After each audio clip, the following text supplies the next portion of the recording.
Good evening, everyone. On behalf of the Community Unit School District 300 Board of Education, I would like to thank you for being in attendance, both virtually and in person, for tonight's board meeting. At this time, I would like to reconvene the meeting of the Community Unit School District 300 Board of Education to order for Tuesday, August 9th, 2022. Mr. Fiorentino, would you please take the roll? Zettler. Thomas. Mr. Thomas is present. Stevens. Present. Scarpino. Present. Fiorentino present. Burkett. Present. We have 5 members present. Thank you. Would you all please rise for a pledge to the flag? I pledge allegiance to the flag of the United States of America and to the republic for which it stands, one nation, under God, indivisible, with liberty and justice for all. Thank you, everyone. We have one deletion from the agenda. We will not be needing a second closed session, so we will not need a second closed session. May I have a motion to approve the amended agenda, please? Move. Second. Mr. Fiorentino, would you please take the roll? Stevens. Aye. Burkett. Aye. Fiorentino. Aye. Scarpino. Aye. Thomas. Passes 5-0. Thank you. Ms. Harkin, student recognition. Yes, I'd like to invite up Ms. Sheila Karate-Kagan to the podium to recognize a couple of our students tonight.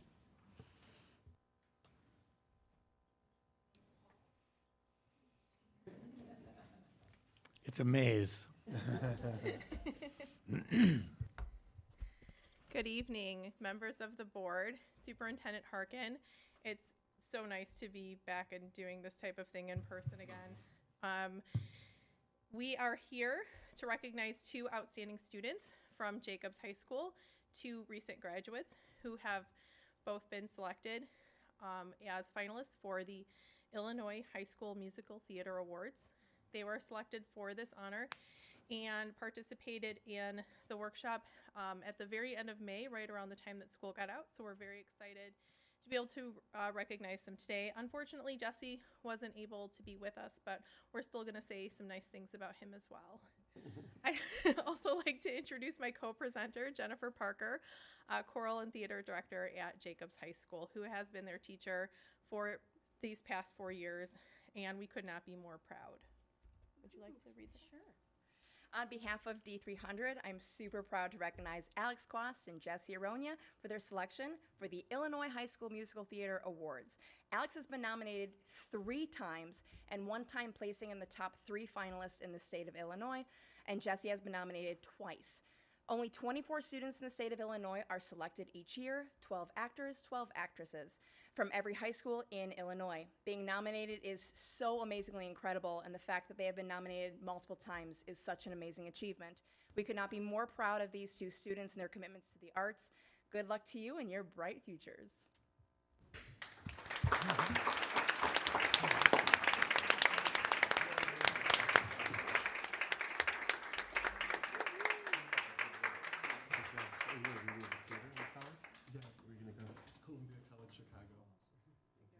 And are your parents here?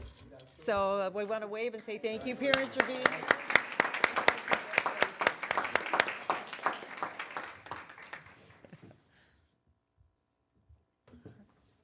All right, so the next item on the agenda is staff recognition. Tonight, we are here to introduce and welcome Mr. Doug Corey. So Doug, if you want to just kind of come up and stand in front of us. And I wanted to say a few words about Doug. So he wasn't able to come earlier this year at one of the board meetings. He had a conflict, and so we're here tonight to introduce Doug as our new Dundee Highlands principal. Mr. Corey has been an assistant principal at Dundee Middle School for the past 6 years. Previously, he worked at Lincoln Prairie Elementary as a music teacher. Doug has a strong commitment to serving the needs of our students and their families and we are very excited and fortunate to have him continue that work in the Dundee community. Please join me in congratulating and welcoming Doug and wishing him well in the upcoming school year.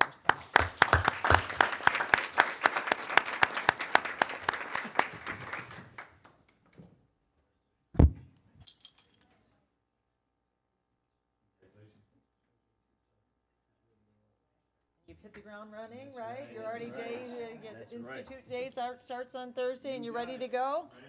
All right, sounds good. Thank you for being here. And that concludes that portion of the agenda. Okay. Item number 8 is public participation. We have had 4 people sign up for public participation. I will call each of you individually up to the podium. Please state your name and relationship to the district and limit your comments to 3 minutes. Please note the following.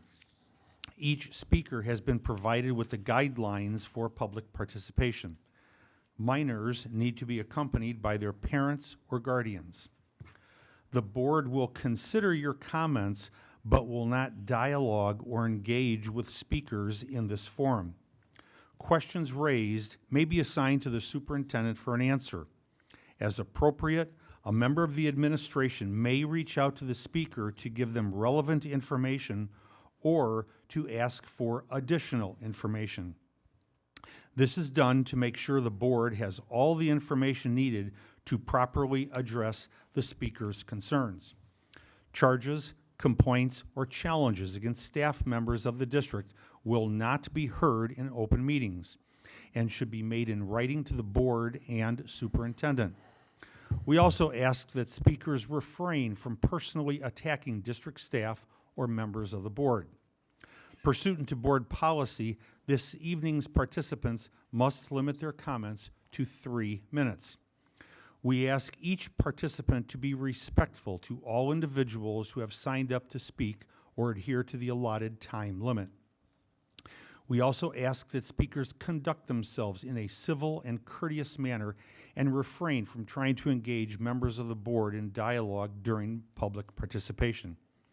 Failure to abide by board time rules or those found out of order by the board may lead to exclusion from the meeting, to be fair to all participants.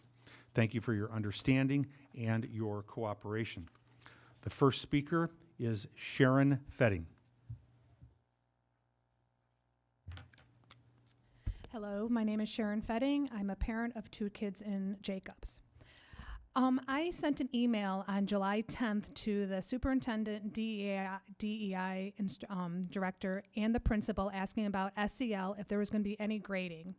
And their response was, I said, so I just want to be clear, D300 is not participating in any kind of social emotional learning scores. There will be no scores for SEL or any other program you may be calling it, measuring our children's mental health attached to the children's file. The letter I get back is, as the principal responded to you, there is no district-wide SEL grading or scoring. Imagine my surprise when a parent contacted me from Liberty who's going to 2nd grade, and they've got an SEL class. So how is that being graded? I don't know, because obviously on July 10th, the superintendent, the principal, and the DEI director had there's no SEL. What are you talking about? This is why we don't trust the school, the board, and this district. So I did do a Freedom of Information Act to find out if there's scoring, unless you want to tell me right here so everyone can hear it. I'll be posting on D300, Restore D300. Because I'm just going to let everyone know, go to courageisahabit.org and you'll know why you don't want your kids in this class. Get your kids out of this. If you see SEL class on your grade school file, get them out of it. Get them out. And get them out of all surveys. So SEL categorizes every student as an at risk of needing behavioral intervention. Allows schools to use surveys as a way to collect mental health data on students. Allows schools to conduct mental health evaluations on every student. Data is stored and used to create psychological profiles for each student. Data is monitored and continuously updated, creating a permanent profile of your child. Their surveys are used as a way to continue the goal of creating a social justice culture in the schools and continue policies that lower academic achievements. Opt out of all surveys and get your kids out of this SEL class. Statewide systems can eventually link nationally and then globally, similar to the social credit scores in China. Data will not only impact their education, but in the near future will likely have a life-altering impact when they enter post-secondary education, the workforce, the military, and exercise their constitutional rights. Excuse me. Get your kids out of SEL. Opt out of all surveys. Go on to courage.org. It even more. And this is why we don't trust the board or the schools. So anyone want to respond? Are we grading them?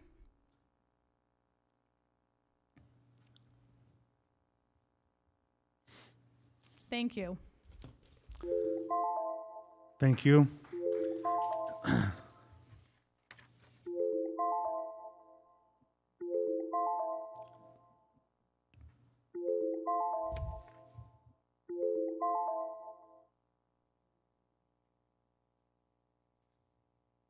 Okay.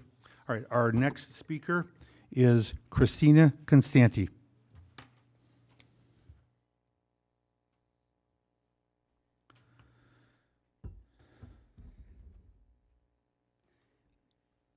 Hi, I'm here to discuss parents' rights of opting out of certain school activities. Many parents do not know how easy it is to do and how much it can impact their relationship with school staff and teachers. The different opt-outs are on the district website under Parent Forum Center. Some are easily submitted online and a few others are on paper. Some are on paper. You fill them out and you can deliver them to your school office staff. Most have to be updated every year and for each student. The curriculum opt-out can include sex education, sexual abuse, family life, HIV/AIDS, sexually transmitted diseases, organ, tissue, and blood donor and transplant programs. The general directory information includes information that the district gives out to parent-teacher organizations, parent-teacher committees, and can contain information such as date, place of birth, gender, grade level, major field of study, participation in activities and sports, weight and height of athletic team members, dates of attendance, degrees, awards received, and other information related to school-sponsored activities, organizations, and athletics.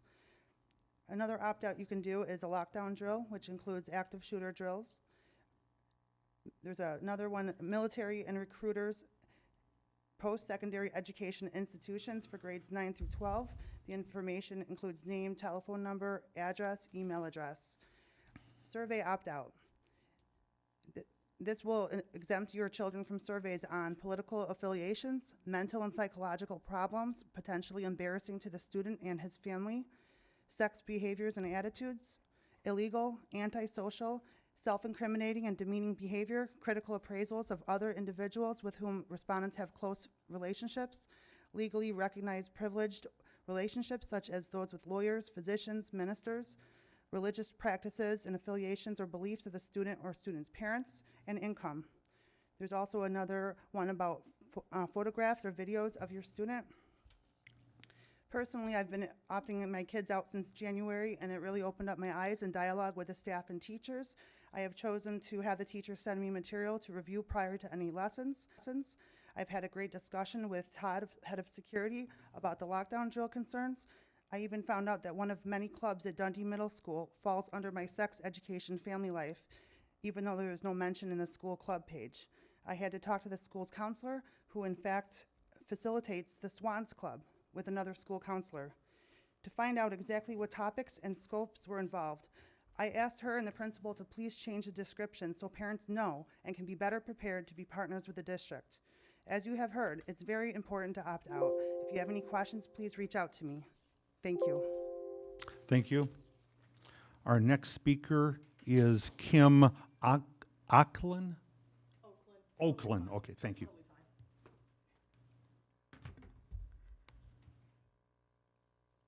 My name is Kim Oakland. I'm a parent to 2 kids in the district. I live in East Dundee, and I'm also a substitute teacher, at least until November 20th. Thank you for taking the time to listen to me. I was made aware last week that my job was being outsourced to EduStaff.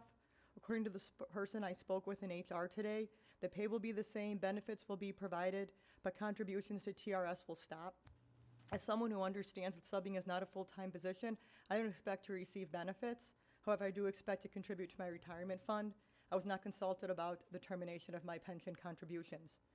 I looked through board minutes and agendas to find details that would explain why anyone would think this was necessary and beneficial to go through a third party, and all I could find was a mention in the June 14th meeting that several firms were being considered, and then the June 28th minutes stating that EduStaff was chosen. As a former high school teacher with a master's degree, I was highly qualified to sub and knew there was a significant need this past school year. I enjoyed my time as a sub and even considered a full-time building sub position, but now those positions are under contract with EduStaff, which is further concerning that full-time employees are now falling under a third party. I'm asking the board to reverse the decision to contract with EduStaff and restore pension contributions to substitute teachers, or at the very least work with the staff who are under EduStaff's contract to determine how the company would better meet their needs. I am more than ready to be part of the team that makes this happen. Thank you. Thank you. Our next speaker is Julie Austin.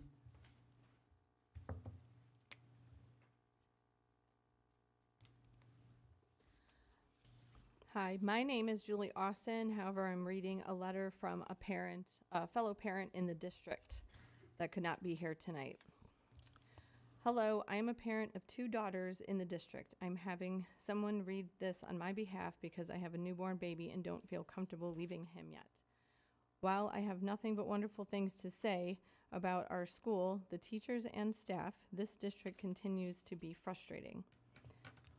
Between worrying about you issuing another mask mandate and reading about how you plan on educating my elementary students about how they can change their genders they were born with, it's just becoming way too much.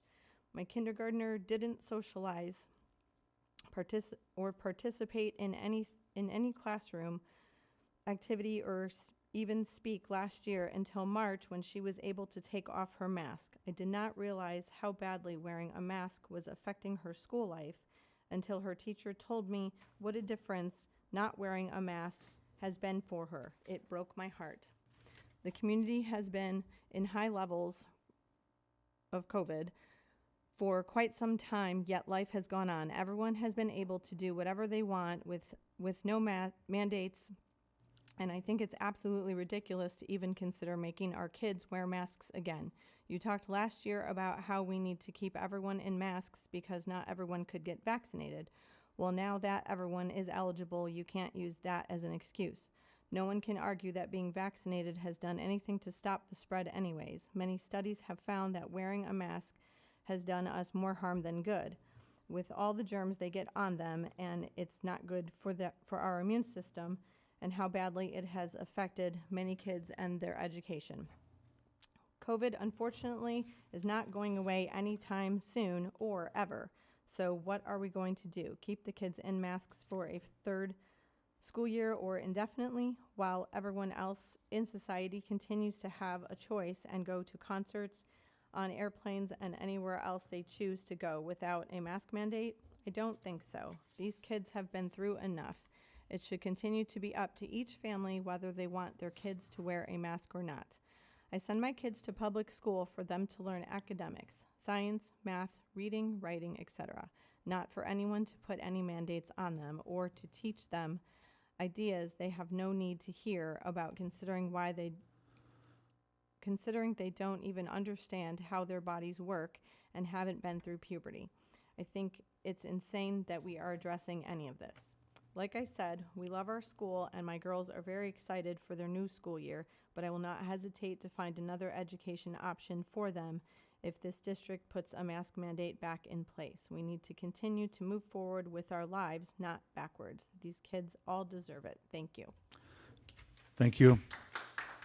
Superintendent Harkin, I believe tonight it's one of our items, it's item number 12.3. We're going to be talking about the mitigation resolution. So we have not said that we have not said formally that we're going to be wearing masks or anything like that. So while I respect the individual and you have a right to say certain things at the podium, it's kind of like the cart before the horse, because tonight we're actually going to be dealing with this. That is correct. Okay. And I can see in this room tonight that Yes. nobody's wearing a mask. Exactly.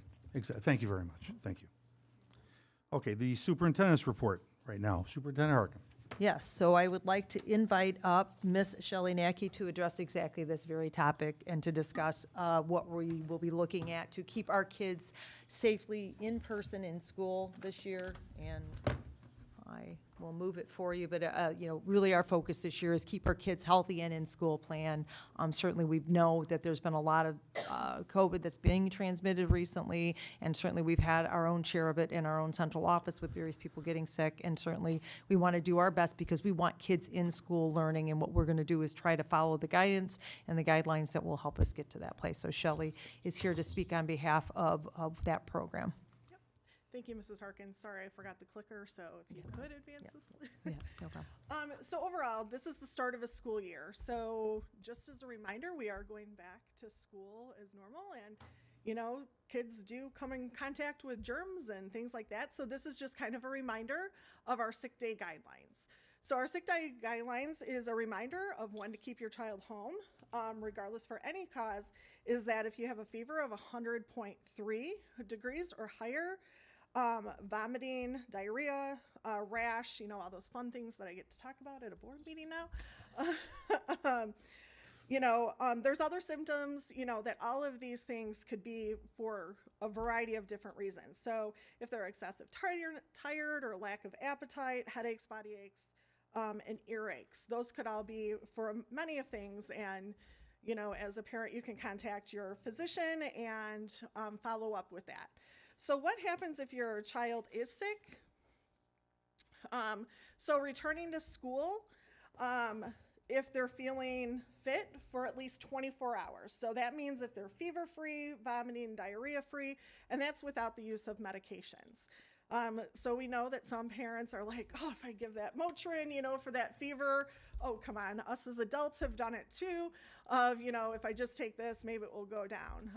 But it needs to be fever-free for 24 hours, and that's been our policy for a number of years for that. Strep throat, that is common amongst our population of everyone.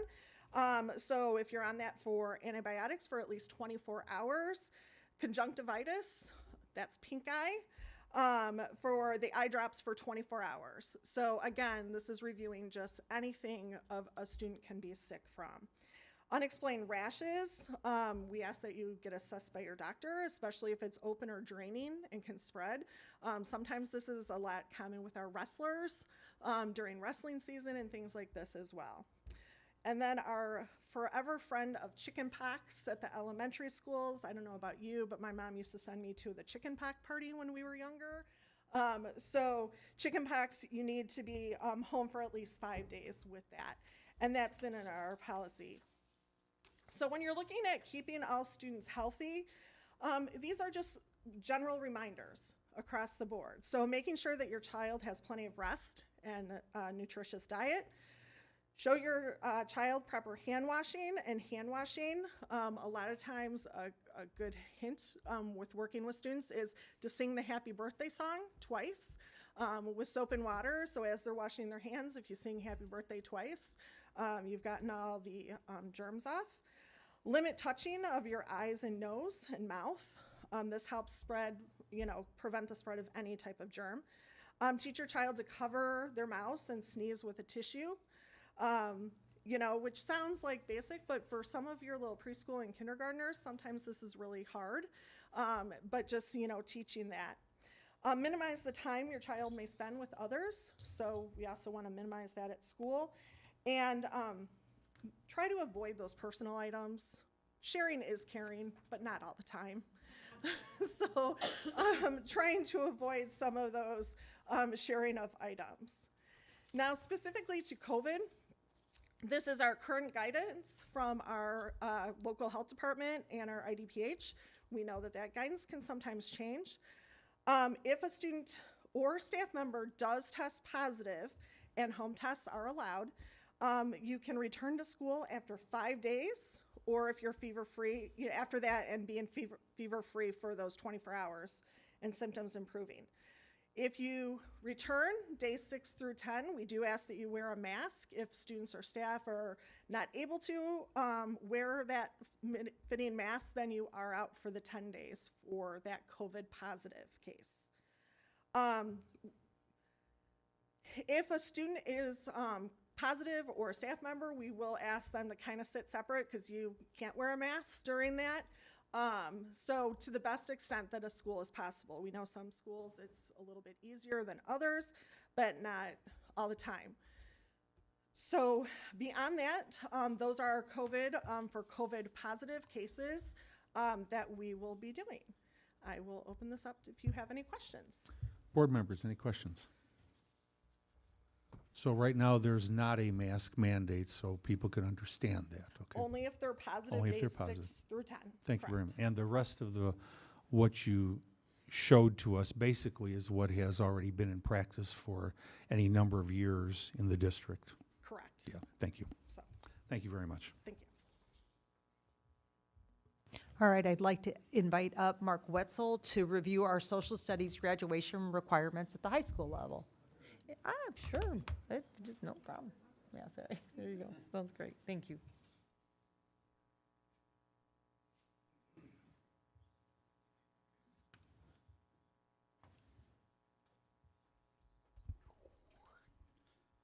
Good evening, members of the board, Superintendent Harkin, and community members.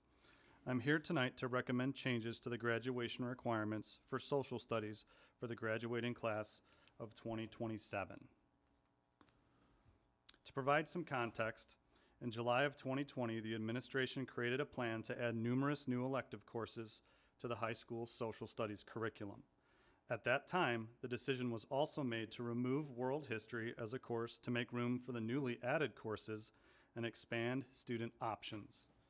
To date, 4 new courses have been developed and implemented. In December of 2020, the board approved the change in graduation requirements. This change removed world history as a graduation requirement. It also added diversity in America as a graduation requirement starting with the 23-24 school year, which is the graduating class of 2027. Tonight, the administration will be recommending changes to the graduation requirements for that class, for the 2027 class. There are several reasons for the revisions. Number 1, offering diversity in America as a required course limits student choice. This contradicts the initial plan of expanding choice for our students. If the course is offered as an elective, student options increase. Number 2, District 300 now has a district equity leadership team. As part of its ongoing work, DELT will be reviewing curriculum on an ongoing basis. Because this course is currently under development, this team should provide input and perform a comprehensive review of this course prior to making a decision to implement the course on a large scale. This is a more manageable process if the course is implemented as an elective. This also offers students the opportunity to provide feedback on the course prior to making any future decisions. Number 3, requiring all students to take the Diversity in America course would also require a large number of staff to teach the course, which in turn would require a high level of professional development. So it would be a major shift. The administration is recommending that Diversity in America is implemented as an elective course starting in the fall of 2023 instead of as a required course. This recommendation would cause a shift in graduation requirements. Currently, students in the graduating class of 2027 are required to take U.S. history, American government, global economics, and diversity in America. Should the board approve tonight's recommendation, students in the class of 2027 would be required to take U.S. history, American government, global economics, and at least 1 year or 2 semesters of social studies elective courses. Note that the state requires 2 years of social studies coursework, while District 300 would still be requiring 3 years. Also note that all state requirements and mandates are still going to be met through this plan. Additionally, as part of its ongoing work, as I mentioned before, the District Equity and Leadership Team will review and provide input into the development and review of the Diversity in America course. Oop, I don't have a question. Any questions? Board members, yes, Mr. Stevens. I'm sorry, I'm confused. So Diversity in America is or is not going to be a course?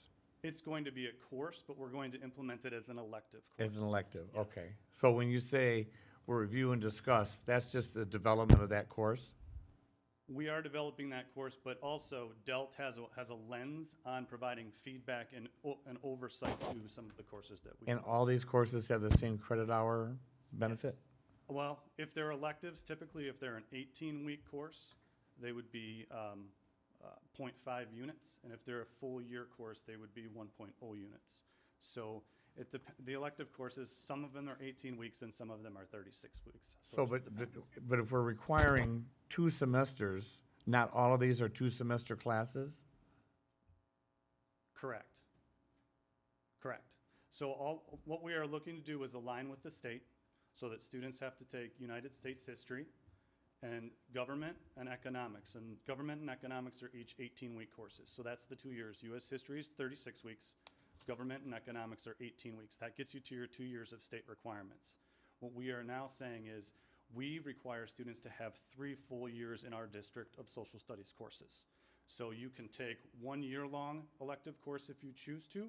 You can take 2 semester-long social studies courses if you choose to get to the 3 years. And students are encouraged to take 4 years if they would like to as well. I have to honestly say I have mixed emotions, because I know another school district close to us has a Diversity in America course that they've had for many years, and it's one of their most popular courses.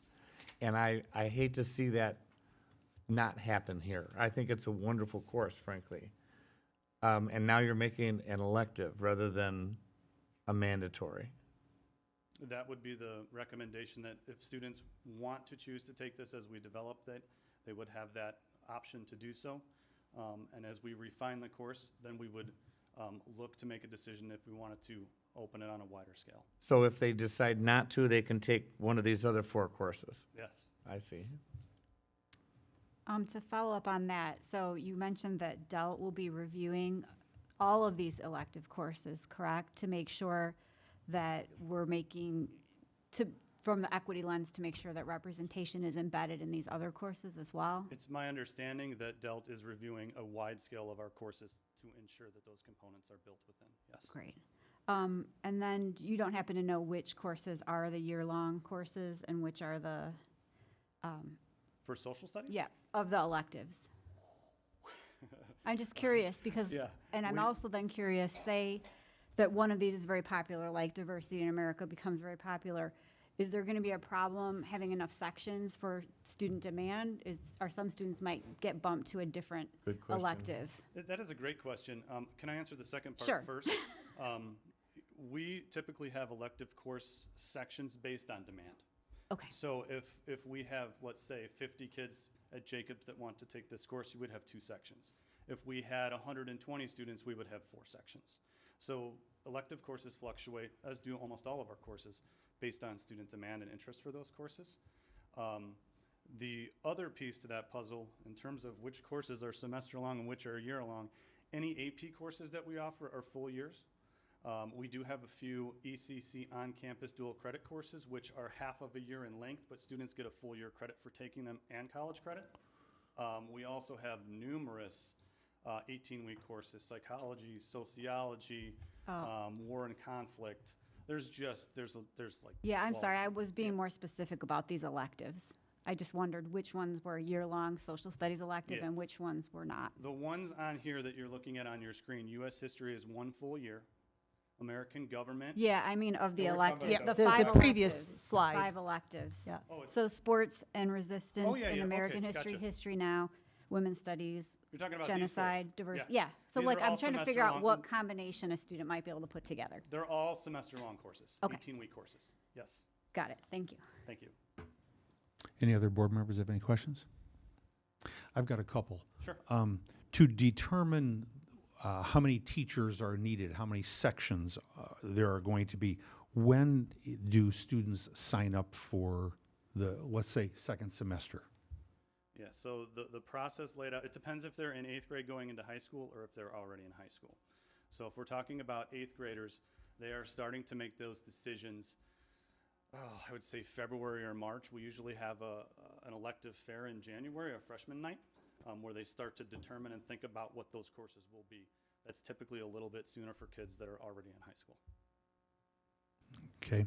And you've talked about the District Equity Leadership Team, DELT.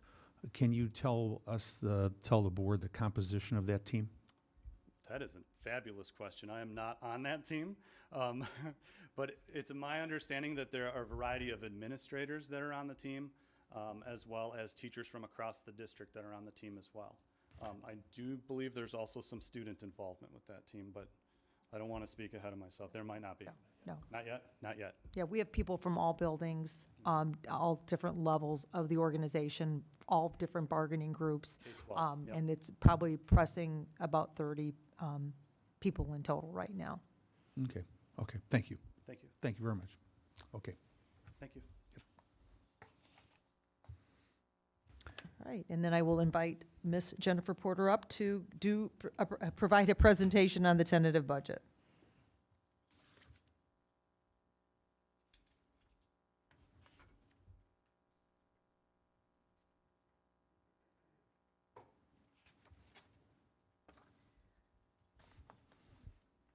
Good evening, Superintendent Harkin, members of the board, staff, and community members. I'm here tonight to provide a high-level overview of the 22-23 education plan, also known as our tentative budget. At our last meeting, I shared the education master facility plan prior to the strategic work session. These budgeted numbers have not changed.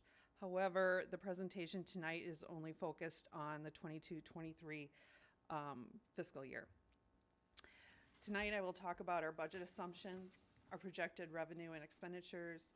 We'll review again the budget request.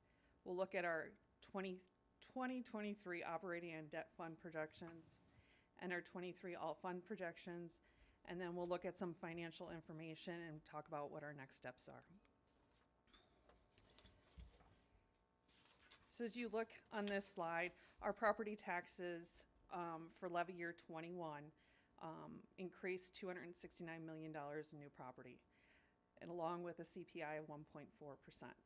In these assumptions, we focused on levy year 22, which will be coming up this fall, with $50 million in new property. Again, this is an estimate, and a 5% CPI, which is based on last year. Interest, we're expecting an increase because interest rates are going up. Student fees remain flat because this is the second year the board has waived student fees as far as registration. Corporate personal replacement tax, corporate personal property replacement taxes, we're expecting an additional $3.8 million over what was budgeted last year. We received that a little bit more than that, higher than we expected. Evidence-based funding, in this budget plan, we have additional $3.3 million. Other state revenues we've kept flat, and we have $9.2 million in ESSER funding. Our expenditures, our salaries per our negotiated agreements, health insurance at 5%, tuition and outplacements at 5%. Our charter school payment remains flat, although the enrollment is projected to decrease. Our tuition rate is projected to increase, that we flow through to the charter school. Transportation and food service contracts are included in here. Sanitation, water, and sewer are in here at an increase of 4%. I'm happy to report our general liability and workers' comp insurance went up 2%. That was nice to receive. And then again, this includes the addition of Big Timber.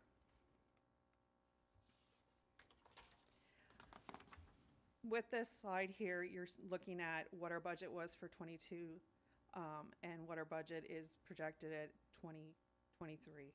You'll see property tax have increased, and that is due to this year's EDA coming onto the tax rolls. That makes up about $250 million of that $269 additional million that came on of our EAV. Other local revenue consists of increased earnings on investment and the additional CPPRT.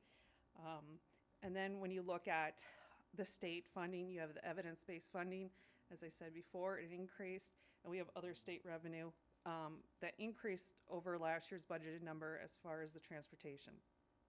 With our total federal amount, as I stated before, is made up of our Title I pre-allocations and our ESSER amounts. So you're looking at total revenue of $324 million. When we look at this slide, it provides a visual that shows how each source of revenue makes up the district's total revenue. As you can see, 65% make up local, 26% make up state, and 9% is federally funded. When we're looking at operating funds projected expense by object, salaries again are per negotiated agreement. Health and benefits are roughly 5%. And you'll see here it's at 6%, but that does take into consideration different positions that are included in the budget. Purchase services are increased again based on what our contracts are. And as a reminder, transportation and food service will be up for bid this year. And then our non-capitalized equipment has increased on here. However, we are recognizing our lease payment for our Chromebooks in that line item, and we have one more year on the lease payment for those Chromebooks. This budget has taken into consideration the cost of inflation for fluctuations for expenses such as fuel and utilities. When we look at, again, the visual picture, as you can see, salary and benefits make up 73% of the operational expenses, 17% are the purchase services, 6% are supplies and equipment, and 4% is for other objects such as tuition. Oops.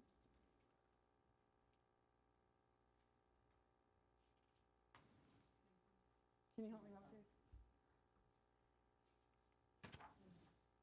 Thanks. Here are the budget requests that we talked about last board meeting about the positions that we are added based on evidence-based core funding.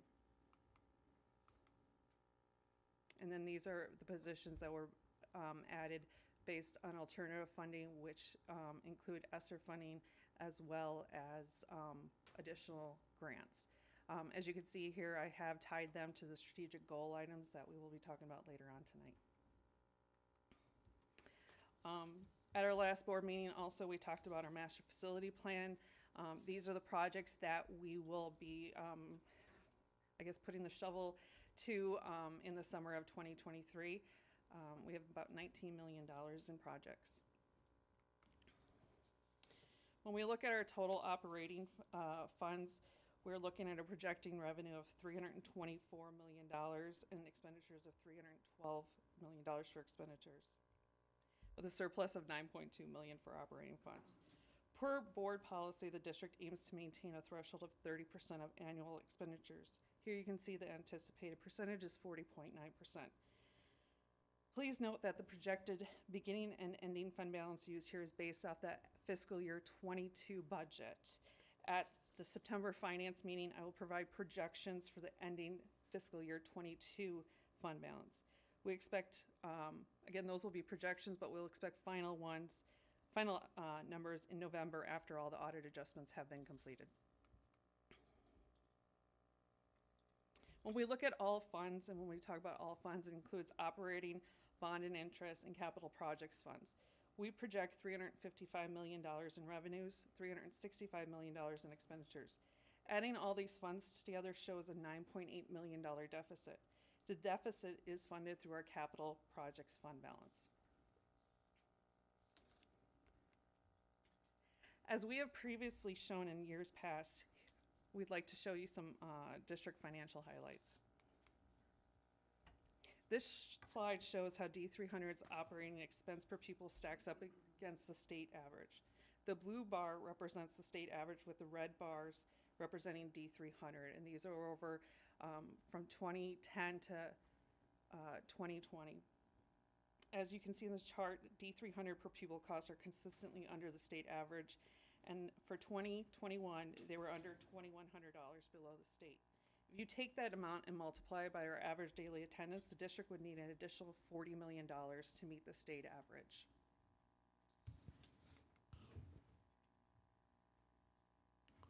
This slide shows how D300 operating expenses per pupil stacks up against the Kane County unit school districts. As highlighted in red, D300 has one of the lowest per pupil spend of these districts and spends $5,400 less than the top school district.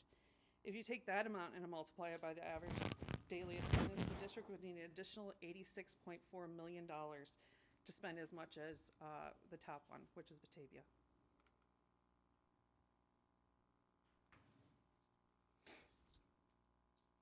Here you can see our tax rates represents our 2021 tax rates for King County school districts. Highlighted in red, D300 has the fourth lowest tax rate for King County. I will tell you, between 2020 and 2021, the tax rate dropped a nickel, and historically has dropped for the last 8 years. We continue keeping a close eye, as there are still unknowns at this time that could potentially impact the district's operations and programs. State revenues have yet to be finalized. As more information becomes available, the budget will be adjusted. The economy's overall health and related financial impact, next year's CPI, new construction, et cetera, are items that we are watching. The current labor demand is larger than the labor supply. With the continuation of robust board fiscal policy, finance committee oversight, and commitment to maintaining fiscal stability, we believe the district is poised to maintain its solid financial position going forward to support our students. Later in tonight's meeting, you'll be asked to vote on the authorization of the 22-23 educational plan, public hearing notice, and budget display. As a reminder, the school code requires school boards to adopt a tentative budget 30 days prior to the adoption of their official budget. We plan to present our official budget at the September 27th, 22 board meeting. Are there any questions? Board members, any questions? Jennifer, thank you. Appreciate it. So that concludes the first portion of the superintendent's report, and so I'll turn it back over to you. Thank you. Mr. Stevens. Actually, I would just say that all of us here attend the committee where this is discussed in detail, except for, excuse me, Leslie Lamarca and Emmanuel. So I would encourage Emmanuel and Leslie to review this in detail, because in the past, I've been critical of the board for not reviewing the budget in detail enough, because we approve it, and they shouldn't just take our word for it. This is the biggest thing we do, so I encourage them to read it. We are quite familiar with it. Thank you. Thank you. Yes. Item number 10, items for discussion. I will read each item individually to allow for any discussion. As a note to those in attendance, both virtually and in person, some of these items have been vetted through either the Finance Committee or the Construction Facilities Oversight Committee, CFOC, which is why there may not be a need for any new discussion. Item 10.1, Board Meeting Minutes for July 19th, 2022. 10.2, Proposed Redacted Closed Session Minutes, July through December 2021. Item 10.3, Disposal Report. Item 10.4, Treasurer's Report. Item 10.5, Donation Report. Item 10.6, Musical Instruments Bid.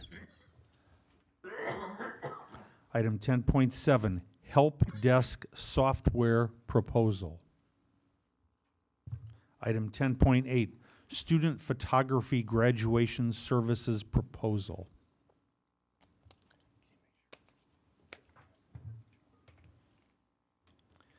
Item 10.9, Family Service Association of Greater Elgin Area Memorandum of Understanding. Item 10.10, Freedom of Information Act Report. We're now on item number 11, consent items. Do I have a motion to approve the consent items? So moved. Second. Mr. Fiorentino, would you please take the roll? Burkett. Aye. Fiorentino, aye. Scarpino. Aye. Stevens. Aye. And Thomas. Passes 5-0. Thank you. Item number 12, the roll call action items. I will read each item individually. Item 12.1, approval of roofing change orders. May I have a motion for the approval of roofing change orders? So moved. Second. Is there any discussion? Mr. Fiorentino, would you please call the roll? Burkett. Aye. Scarpino. Aye. Thomas. Stevens. Aye. Fiorentino. Aye. Passes 5-0. Thank you. Item 12.2, approval of the NIA Executive Board ballot. May I have a motion for the approval of the NIA Executive Board ballot? So moved. Second. Any discussion? Mr. Fiorentino, would you please call the roll? Scarpino. Aye. Burkett. Aye. Fiorentino. Abstain. Stevens. Aye. And Thomas. That passes 4-0-1. Thank you. Item 12.3, approval of the 2022-2023 COVID-19 mitigation resolution. I'm going to be reading the resolution. Resolution regarding COVID mitigation plan for 2022-2023 school year. To promote the health and safety of members of the Community Unit School District 300 Board, school personnel, students, and school community, help limit the spread of COVID-19, and to maintain safe, in-person learning while following the district's sick day guidelines, be it resolved by the Board of Education, herein called the Board of Community Unit School District 300, herein called the District, Kane, McHenry, Cook, and DeKalb Counties, Illinois, as follows. Number 1, except as otherwise provided in this resolution, masking at district schools and property for all students, families, staff, and volunteers shall be optional and not required. Number 2, the school district and all students and staff will comply with all COVID-19 mitigation requirements imposed by the IHSA or athletic extracurricular conference officials or competition host sites. Number 3, the superintendent and designees are hereby authorized to exclude students from attending school in person who are positive for COVID-19 and those who are deemed to be symptomatic in accordance with local health department guidelines. Number 4, school personnel will not be responsible for contact tracing. Students and staff identified as close contacts to an individual who tests positive for COVID-19 shall not be excluded from attending school or work in person. Number 5, prior to reporting to work, all school personnel who are not fully vaccinated against COVID-19 shall attest on a weekly basis that they have tested negative for the virus and are symptom-free. Number 6, notwithstanding Section 1 of this resolution, all COVID-19 positive students, staff, and volunteers, regardless of vaccination status, may return to school 5 days after the onset of symptoms or testing positive, if fever-free, for 24 hours. Such individuals must wear a mask for 5 full days after the 5-day isolation period, days 6 through 10. Students who choose not to wear a mask may return 10 days after the onset of symptoms or testing positive. Number 7, all COVID-19 positive cases will be submitted to the appropriate local health department. Number 8, the district will not offer a COVID-19 testing center this fall as the community has access to free community test sites and at-home tests. Number 9, the superintendent and designees are authorized and directed to implement and enforce other COVID-19 mitigation measures as deemed necessary and appropriate. Number 10, this resolution is adopted and is to be implemented and enforced in the exercise of the discretionary powers granted to the board by sections 10 to 20 and 10 to 20.5 of the Illinois School Code and any other applicable law. In accordance with Board Policy 2:240, the authority granted to the superintendent and the superintendent's designees by this resolution supersede any policy or other rule of the board and temporarily suspend any such policy or rule to the extent any such policy or rule is inconsistent with implementing the resolution. Number 11, this resolution shall be reviewed on a regular basis to determine if modification or revocation is appropriate, and the board may, in its discretion, reimpose any and all of the COVID-19 mitigation strategies referenced herein should it determine that such COVID-19 mitigation strategies are in the best interest of the health and safety of the students and employees. Number 12, all administrative action taken pursuant to this resolution shall be indemnified pursuant to 105 ILCS 5/10 to 20.20. Number 13, all other resolutions or parts of resolutions in conflict with this resolution are hereby repealed. And number 14, this resolution shall be in full force and effect upon its adoption and shall continue until modified by action of the Board of Education. Do I have a motion for the approval of the 2022-2023 COVID-19 mitigation resolution? So move. Second.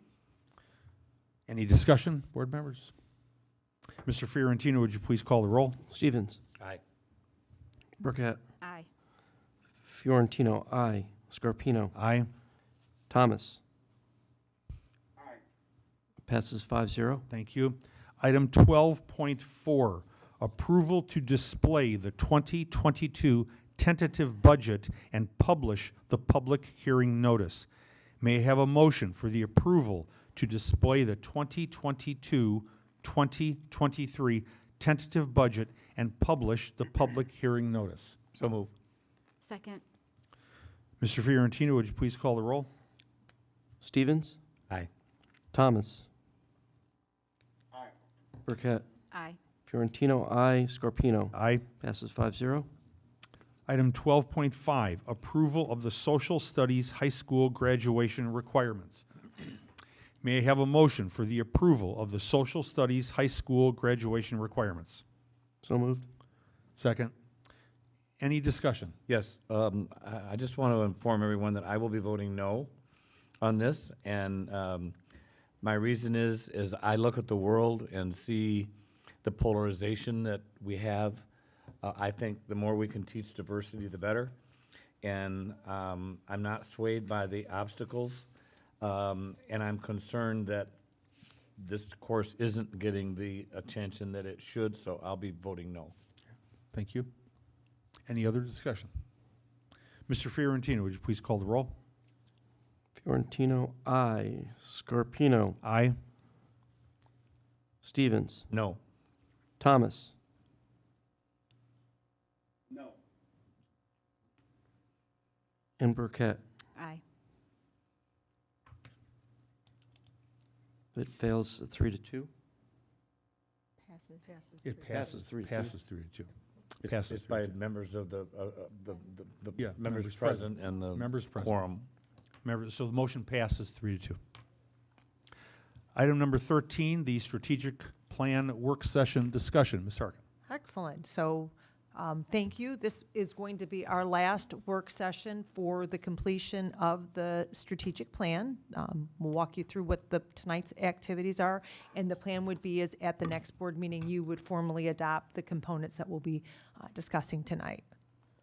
So, tonight, if you, up on the screen, you can see the steps that we've taken place as you as a board and in our community. We've provided an overview of the strategic planning process. You went through a strategic strengths, weaknesses, opportunity, and threats analysis and data review to help inform and provide input on the direction we're heading as a district for our next strategic plan. You went through a visioning session where you gave us your idea of what an ideal District 300 would look like at the end of this strategic plan. You reviewed our goals. We also reviewed our finances as a component of this. And at the last board meeting, you went through an extensive process to review the various stakeholder feedback that has been provided as part of this strategic plan. You also reviewed some preliminary mission and vision statements, and tonight we are going to present you with two modified versions of both of those based upon the information and feedback you provided at the last board meeting. We will also be reviewing our goals and our strategies, again, one last time, because these will all be components that will help drive the work of District 300. We will review the core values and guiding principles that have been developed, and then we will review and discuss next steps on how we will make this strategic plan be the guidepost for what we will do throughout the district moving forward. So I'm going to invite Mr. McGinn up to the podium. And I just want to remind you that we went through the process of developing a mission statement. You provided some feedback on it.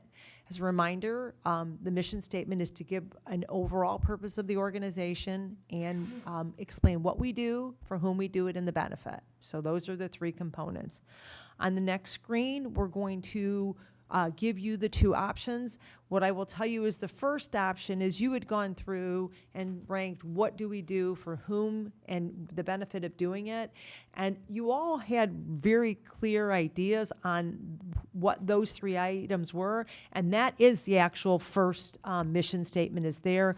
And then the second mission statement, Anthony's going to walk you through based upon listening to the tapes over and over again on how he came up with the second option in front of you tonight. And we'd look for your direction if you can come to consensus on which one of these mission statements you would like us to use as part of the next strategic plan.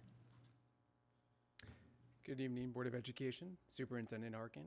So as Superintendent Harkin mentioned, the last time the board met, the board reviewed 5 different versions of a mission statement. They were provided by various stakeholders. The board then voted on those 5. What you're seeing right now with 2 options, option number 1 is the one that the board voted on. That was provided by the Parent Advisory Council. And it reads, through collaborative partnerships, all District 300 learners will participate in engaging, inclusive, and personalized learning experiences to discover, innovate, and succeed now and in the future. Through the conversation, we learned that the board really did like the phrase, discover, innovate, and succeed. And while many board members did like the core of that particular mission statement, there was some discussion about not having represented in option number 1 something specifically focused on a high-quality education.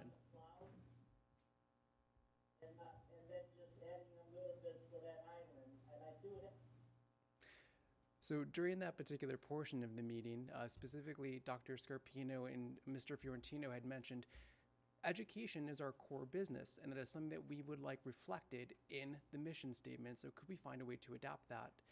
Ms. Zettler and Ms. Burkett also said it's really important that we do something that is student-centered. So what we did is we wanted to keep the core of what the board had voted for, but we wanted to see if we could also implement those ideas into additional option. So we've also presented for your review. District 300 Central mission is to provide a student-centered educational experience that equips and empowers all students to discover, innovate, and succeed now and in the future. So now we're looking for your direction and discussion of can we come to consensus on one of these options? Or with maybe a slight modification of one of them, could we come to consensus? Want to start with the straw poll? Yes. That sounds good. Start with the straw poll. I like to. Also, I like to. I would take out central mission or mission because it is a mission statement. Just, I wouldn't restate that, but I like option 2 at this point. You could change central mission to strives to. Absolutely. Okay. Ms. Burkett? I like 2, but I wish a couple of the things from 1 were still in 2, just because I was there at the PAC meetings and those themes came up a lot. So I could be swayed to 2, but I feel like it might be missing, again, feedback that we heard a lot. Offer a word. So I'm thinking, and I'm not good at this part. I mean, I suppose it might be implied in student-centered that it's engaging and inclusive, but I feel like those were 2 things that were really brought out a lot, was the engaging and the inclusivity. So I would leave it to Anthony. I Well, think let's hear the slight from- suggestion, I'm sorry. Let's hear from Okay. Emmanuel. Emmanuel, I don't know if you've been able to see this. Oops, hang on. I have him on hold. Oh, okay.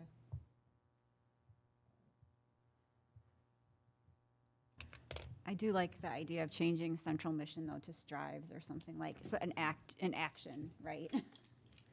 An action. Or focus.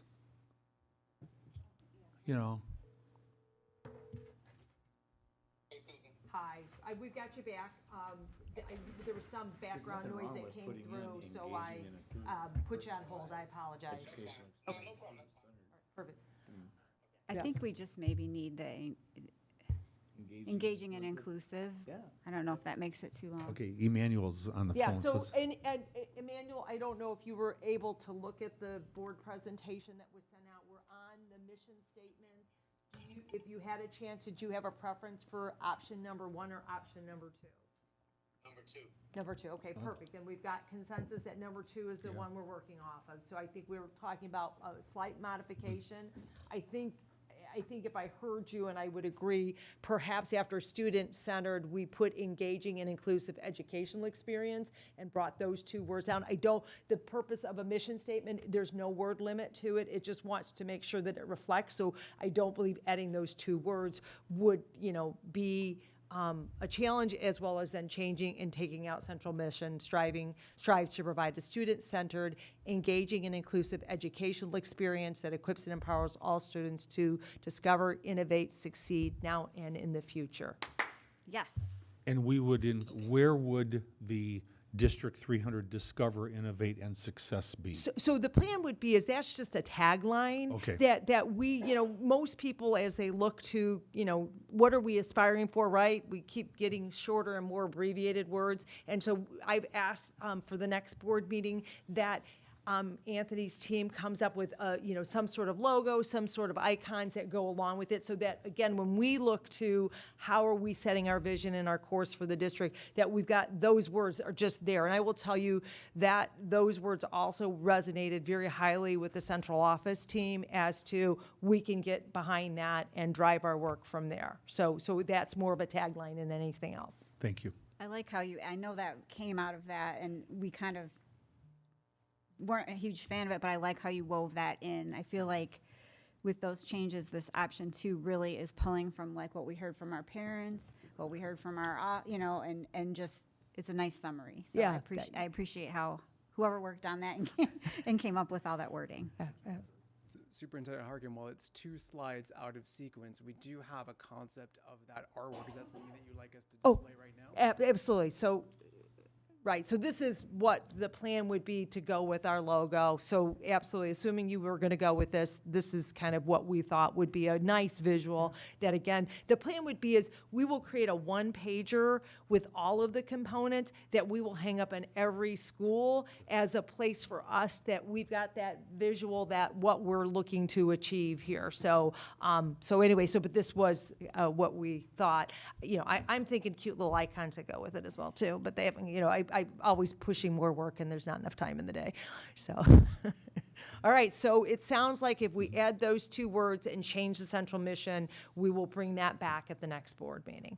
All right, so then the next piece is the vision statement is the statement that is abbreviated, that it should try to be 10 words or less. I think the two ones we have up there aren't there, but it definitely is hopefully something that's shorter that we can recall more easily, and again, helps drive the work that we're doing here. So I'm gonna have Anthony work through, because he came up with both of these. So with the mission statement, there was general consensus on the direction that the board had wanted to go, so that made it relatively easy to be able to determine, to come up with a core concept that we could weave some words into, and I think that we've done that. With the vision statement, the voting was pretty diverse. So in that respect, what we did is number one was the sole option that received 2 votes. And that vision statement is empowering and equipping all students to actualize their pathway to becoming successful global citizens. So the board then engaged in a discussion after that, because there was a lot of different items that people had wanted. So what we did is we tried to pick one word from each of those discussions and incorporate them in option 2.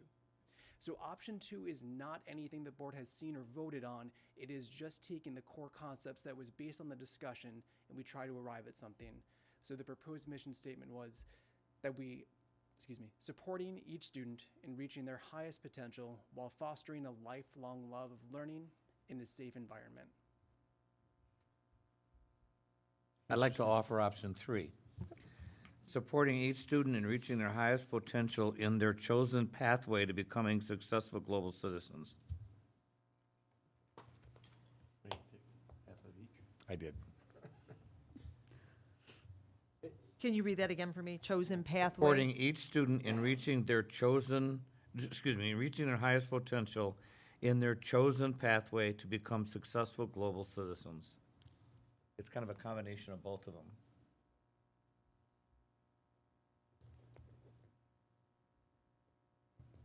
All right.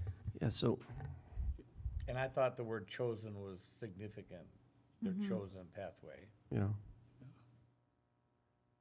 because they do have options.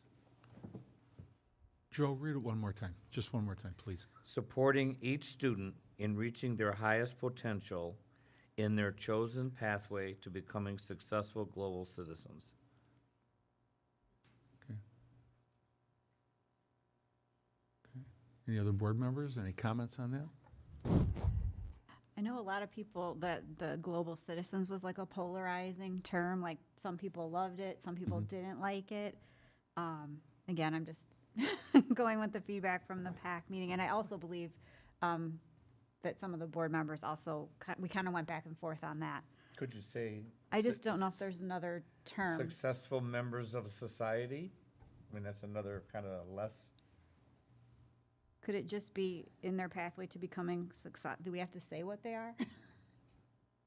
I don't know. In their pathway to becoming successful. Yeah, yes, if that is the route the board would like to go, absolutely. I mean, I know some, I'd like to hear, I don't remember if anyone here specifically liked what Global Citizens brought to the table. I'm not crazy about it, but Okay. I don't have an alternative. Was anyone a fan? I was just gonna say, we live in a global community, whether you like it or not, that's a fact of life. You know, I mean, let's get real here. And so what would be wrong with saying that? I have, Some people thought, like, what does that really mean? And are we at it, you know? Yeah, I'm not attempting to sway either way, but Ms. Burkett is right. That was the phrase that was Yes. debated the most Yes. last time. I also hate, I like your combination, but I hate losing the word equipping. I think that there's a few powerful words in there, and that's one of them, equipping each student. Well, you could say supporting and equipping. It's just, that we're trying to keep it. Right, not- brief and no doubt. That's always the challenge with the mission and vision statements. I mean, otherwise, I just kind of was leaning toward option 2, Yeah. as it was before.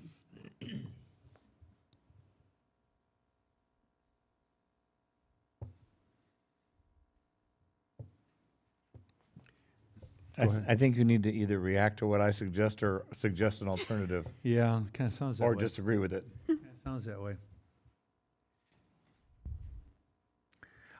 I like what you brought up, Joe.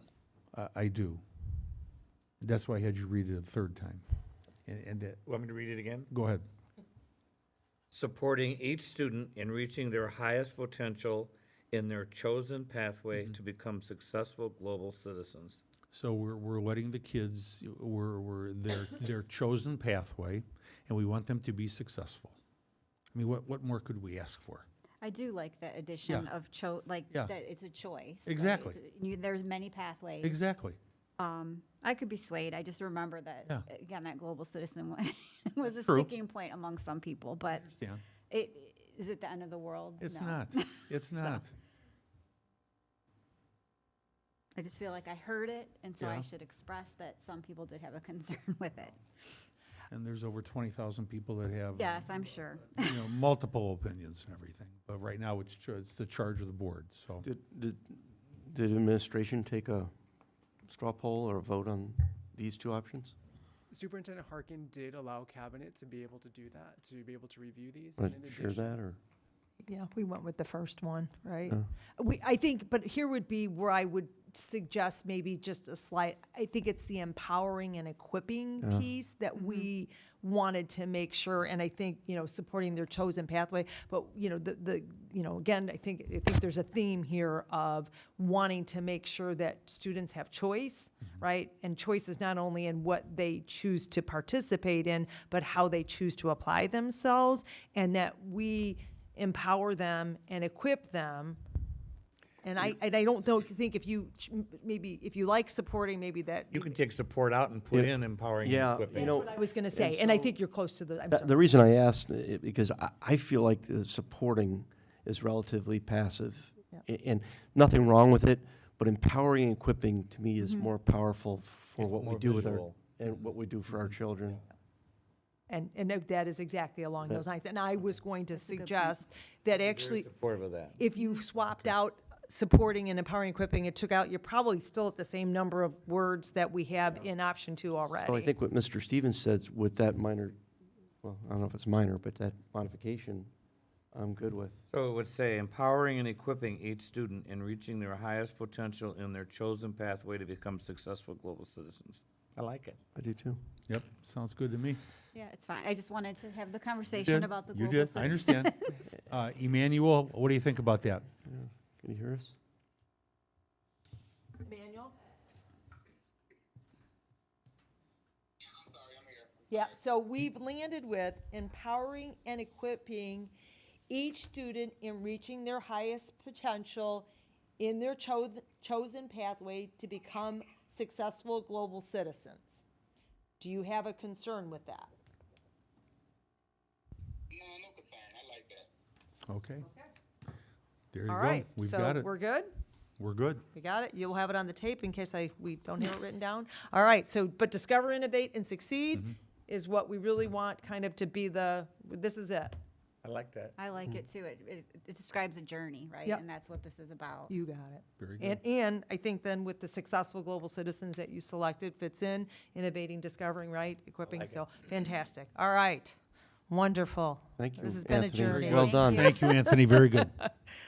All right, so again, we're gonna bring the team up. This is going to be a team effort. This is not gonna be just one person leading this work. And again, the plan is, and we'll walk you through it, my hope by next year, everybody sees how they will be part of this plan to make it come into practice, and everybody will know what they're doing to do that. So I'm gonna ask the team to come up to walk you through the goals.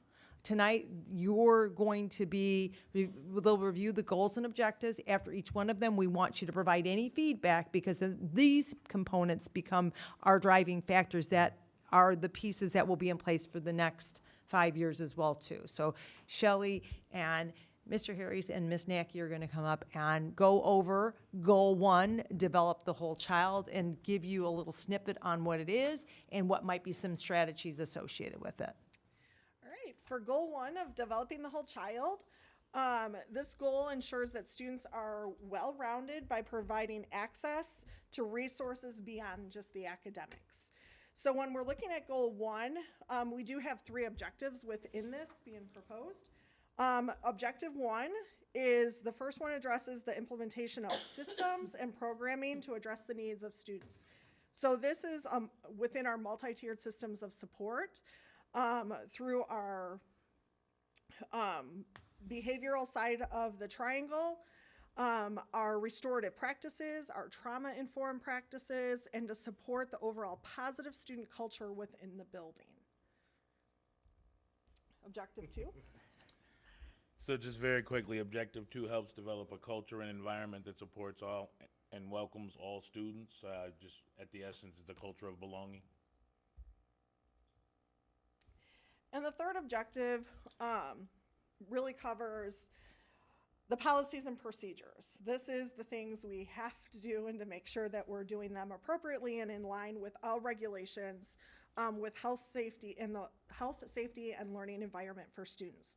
So this covers everything under Mr. Rowling with safety protocols, threat assessments, bullying practices, as well as student discipline, and a variety of the other requirements that the state of Illinois provides to us.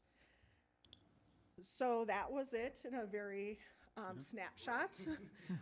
So what questions do you have, and what changes or revisions would you like us? Board member, yes. The only question I have is on the word whole. Is there another word you could use in place of that that would be more descriptive? That is a really good question. I am not the wordsmith person, so I think that is something that we could take back to the team. That's the only word that bothers me, because it can mean a whole variety of things, and Of all students?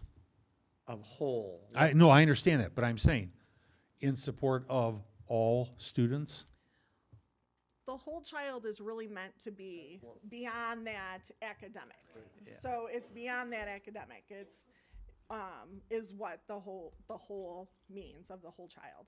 Because I think sometimes we think in education, yes, it is about the reading, writing, and math, but there's also other things that some students come to us with that we do need to support for a variety of different reasons.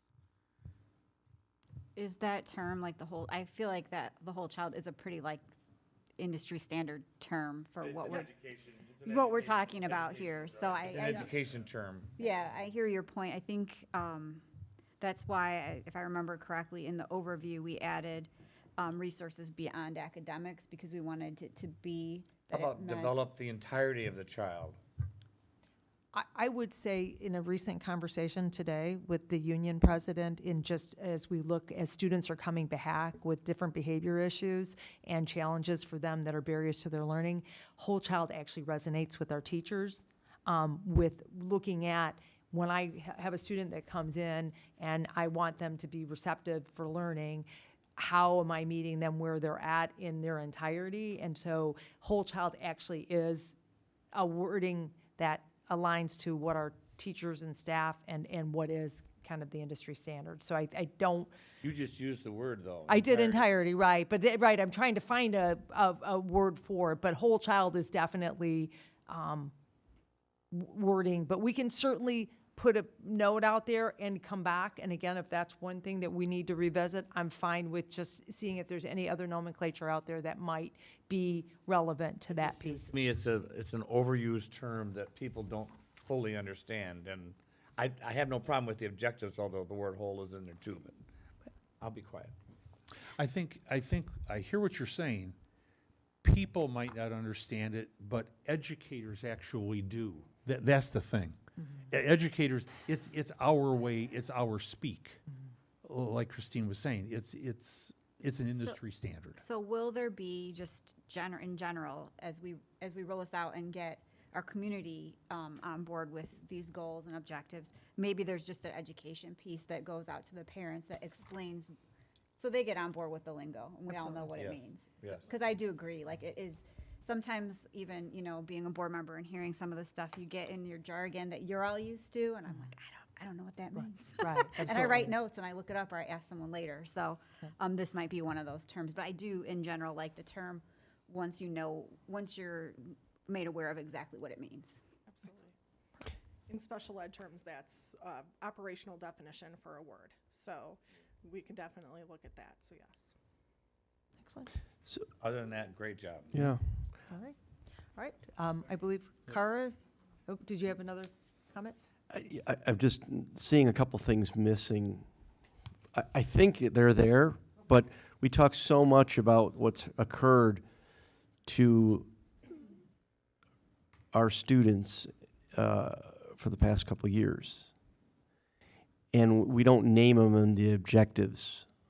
So I think they're probably in there, but the mental well-being of many students that were once okay and are not, and we're trying to get them okay with all these new resources, right? I mean, there's no doubt we've approved many new resources here and across the country for mental health, and we don't name it here.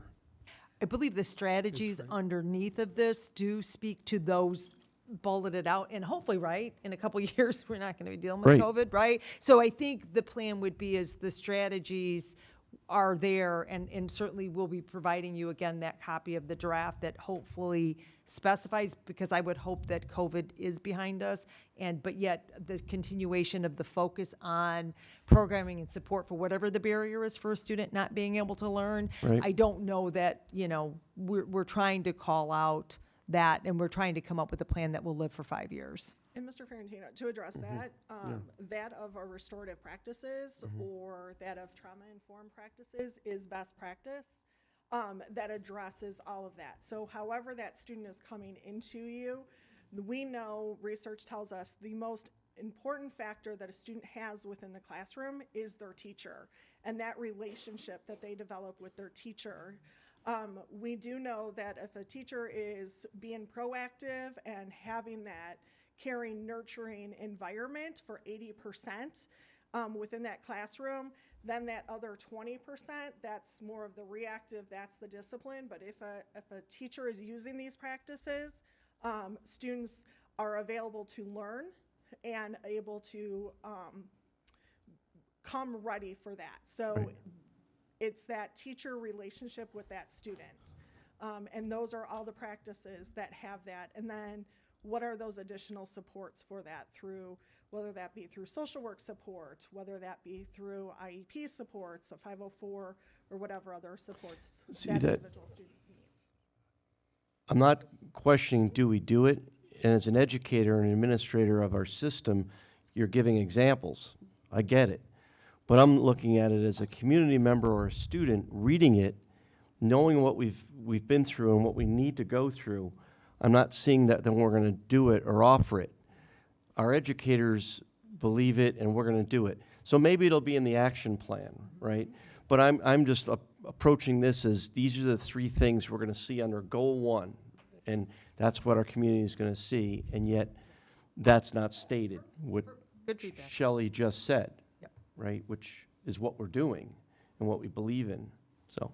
And we definitely want your words, so that, I think, again, is one that I hear you in, that we can come back with maybe enhancing that one. Did you have another one then too, No, Steve, on that one? I'm good with that. Okay, That's- perfect, okay. I was And just,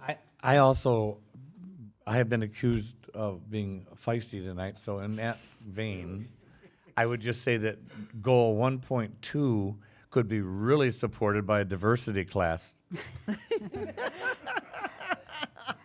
well, I just would like to say that it's good that you brought up your concern, because that's kind of what we did, again, in the Parent Advisory Committee. We kind of looked at like what was important to everybody, and then we made sure that it fit under different parts of these larger goals. So bringing it up allows them to say, yep, it's under this one, and we've got it, and they hear us. Good. And then, yeah. Yeah. And Good. certainly, it sounds like we can beef it up a little bit too, to then make sure it is a little broader, and we can got that feedback. So I think I've got the next steps for your goal. So thank you, great job. Thank you very much. Thank you. All right, so Kari, I believe you're up next for ensure individual achievement, growth, and achievement. All right, thank you, Susan. Goal 2 is focused on, as Susan said, ensuring individual student growth and achievement. And In this goal, we want to ensure all students have the ability to access coursework that aligns with their individual strengths, interests, and needs. We have a very diverse student population with an extensive range of learning needs, and this goal is aimed at ensuring we are implementing instruction, programming, and multi-tiered systems of support that meet those students' individual learning needs. So in Goal 2, there are 3 objectives. Objectives 2.1 and 2.2 focus on providing effective and responsive instruction and programming to ensure our students attain and maintain grade level proficiency in English language arts and mathematics respectively. So there are mirror goals in those 2 content areas. As a part of our work in Goal 2, we plan to develop a tiered growth model to measure students' progress towards proficiency. We know our students are not all at grade level proficiency, and that will not happen overnight. So how are we going to measure student progress towards that goal as we implement core instruction and math and reading interventions to address student learning needs and areas of gaps? This includes the implementation of formative assessment practices to guide pre-teach and reteach strategies and tools and resources to support effective reading and math instruction. Those are the focus in that area. Obviously, this work is supported through our commitment as a district to utilize professional learning communities as our way of work to create opportunities for learning, focusing strongly on analyzing student performances and implementing interventions and enrichment opportunities for students during units and following units of instruction. Objective 2.3 focuses on offering a variety of courses that meet student needs and ensure opportunities for all students to be challenged in their learning. So we're going to be looking at innovative programming options and rigorous opportunities for pre-K to high school students, and looking at our current criteria to offer accelerated and enrichment opportunities for elementary and middle school students.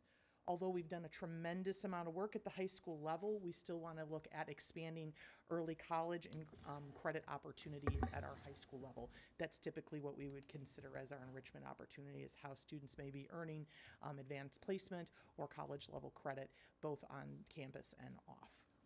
It's a rigorous goal. So, are there any questions regarding Goal 2 and or revisions you would like to see? Of course I have. I think that 2.1 and 2.2 should be one goal. I don't think they should be separate. That has been a problem in this district for as many years as I've been on this board, and I think that it's one goal. It's English and math.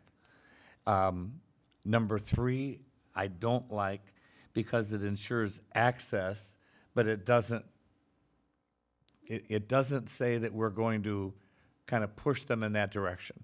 If you've got a lazy kid who wants to take basket weaving, who should be taking advanced calculus, we should be helping that kid get to advanced calculus. It doesn't say that. It says we'll make advanced calculus available, but it's up to the kid to decide to take it. I don't think that's actually the intention. I think the reality is we've reached the point where we're offering so many different types of rigorous coursework that for different students, they may have a different choice. For example, I would consider an AP class a rigorous piece of coursework for a student. I would consider a dual credit course a rigorous piece of coursework. Students often are choosing between those two, so they have multiple options. I understand that, but I'm talking about the student who's lazy and doesn't choose one of those courses and should. We can take care of that one, so we can have ensure that all students have access and are encouraged to participate in rigorous Because I know coursework. teachers have a big impact on directing kids. Yep. It doesn't say that here. It just said make it available, and I don't like that I got wording. that one. The reason why we broke out math and ELA is if we're going to do metrics and track it, we want them broken out, because it's more of the tracking mechanism to make sure we're progressing. Why can't you track it in one goal and then have a third goal? Because if we're going to do metrics and graphics for this piece, it's going to end up being 2 different things anyway. So the hope would be is by ensuring the 2 core components of what we expect students to have, again, because we're going to monitor and provide a dashboard and all those types of things. And I just think the reason why it's broken out is so that you actually have that graphic so we can see, is math progressing faster than ELA? And again, the plan would be is we're going to see incremental growth. So what there's going to be a different incremental growth target for math over English dependent upon where we are. So, And are you limiting yourself to 3 goals, or could you add a 4th? we could add a 4th one. There's no problem with that. I'd like we- to see, I understand why you want to separate them, Uh-huh. but then I'd like to see a 4th one. Okay. Which is? I don't know, I don't know. Okay. What it is. Okay. And I would say the other thing, the other reason is we do have, there's going to be obviously many action items that fit under each of these, and they are led by different instructional coaches, directors, and so that also allows them to take that ownership of that goal and responsibility and accountability. But we can absolutely go back and look at a 4th objective under this goal.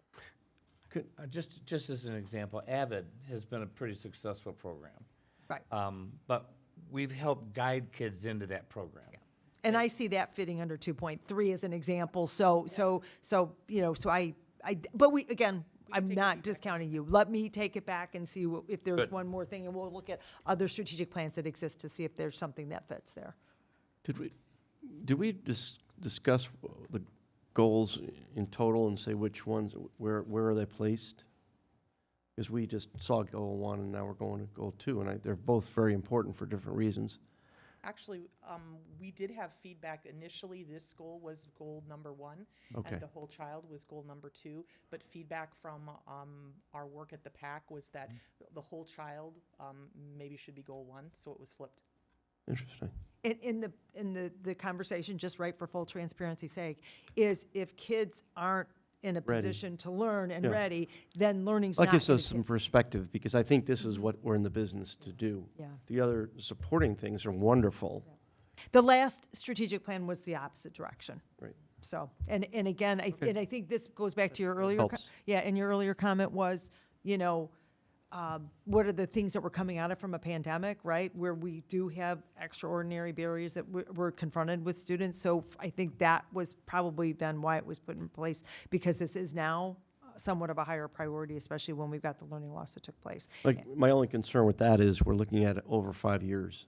And I want to be optimistic and say this is, what we need to be back at as strong as possible, because we have some of the best metrics in goal 2, right? I mean, as far as metrics of all our goals, we have the ability to do a lot with this. Absolutely. As far as, are we successful? Comparing cohorts, right? Right, absolutely. And that's the intention. Again, and as we expect to be laser focused and have every staff member, if I'm a 3rd grade Right. teacher and I have students that are at XYZ grade level, how do I move that kid to help move the whole process and system forward? What I would suggest, if that feels the direction, I would like to take that right now, because we have the opportunity to change this between now and then. Would we want goal 2 where goal 1 is? Do I have consensus from the board on that piece? I mean, for us, No. right, and again, I leave that up to you. Okay. No, I like it first. With your explanation, I feel better about it. I just don't want to lose focus of what we're all collectively here to do. How are we proficiency-wise in reading? Well, we actually our IAR scores and our SAT scores are not yet published, and those are still coming in. But we did review with you where we were at in terms of our benchmark scores at the end of the year last year, and we're sitting anywhere from 20 to 30% meets in our benchmark scores, which is not where we want to be. These are going to be rigorous objectives. Then maybe that ought to be the other goal, because you have English and math in there. Maybe reading is the other one that ought to be in there. English language arts it does encompass reading. That is the reading goal. Maybe we could even further define it and say, if you're not proficient by 3rd grade, we kick in something special. Because that's really the deal, isn't it? If you're not proficient in reading in 3rd grade, you're going to have trouble for 9 more years. We are currently in our system intervening in kindergarten because we can't afford to wait.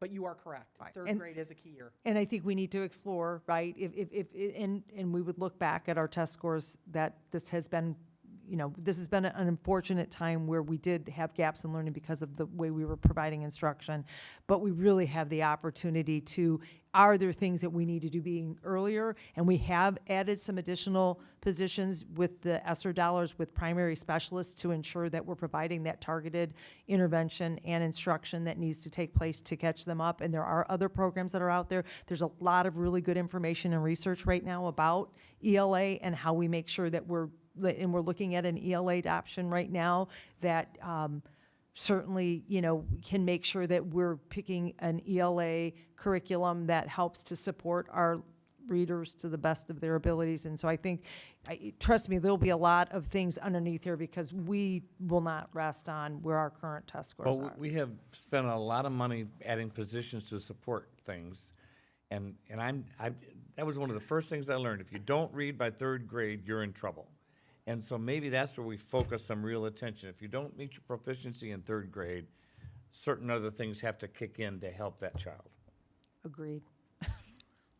The sad thing is, I understand, because if you recall, I was on the board when I said Yes. you learn to read from kindergarten through grade 3, and then 4th grade on, you read to learn.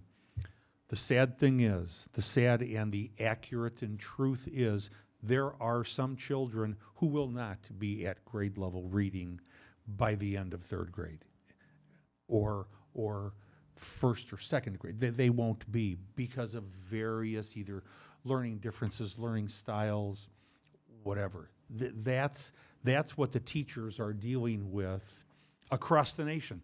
But how can we what we are put things in place to help that child? What we are doing, and Cara alluded to it, and I just ask you to say it again, we have, and the district is implementing different strategies to get to those kids. They really are, and just touch on it again, please. So what Dr. Scarpino is alluding to is the multi-tiered system of support on the academic side. We also have that on the behavior side. So typically it's educational. You have to be careful about using the terminology, but we call Tier 1, Tier 2, and Tier 3 instruction. Tier 1 is what the classroom teacher delivers. It's the unit of instruction. And the teacher needs to be completing formative assessments. They work within their collaborative PLC team, so that they're doing that collaboratively. But they look at student performance data within the unit and actually intervene. So if I'm demonstrating that I have not mastering a learning target in the middle of the unit, I'm getting an intervention immediately to address that. As we move through the unit of instruction, at the end of the unit, obviously there's going to be a summative assessment. And again, that's developed collaboratively within the team. We'd like to think that every student would demonstrate mastery at the end of the unit. Unfortunately, not every student will. And so what's critical is that we don't just move on to instruction and never provide an intervention for that student at the end of that unit. So if I haven't mastered all the key learning targets at the end of that unit, instruction does continue, but I need to continue to get interventions after that unit of instruction as we move forward. We also have Tier 3 interventions, and these are for students who are demonstrating multiple levels below where they're at.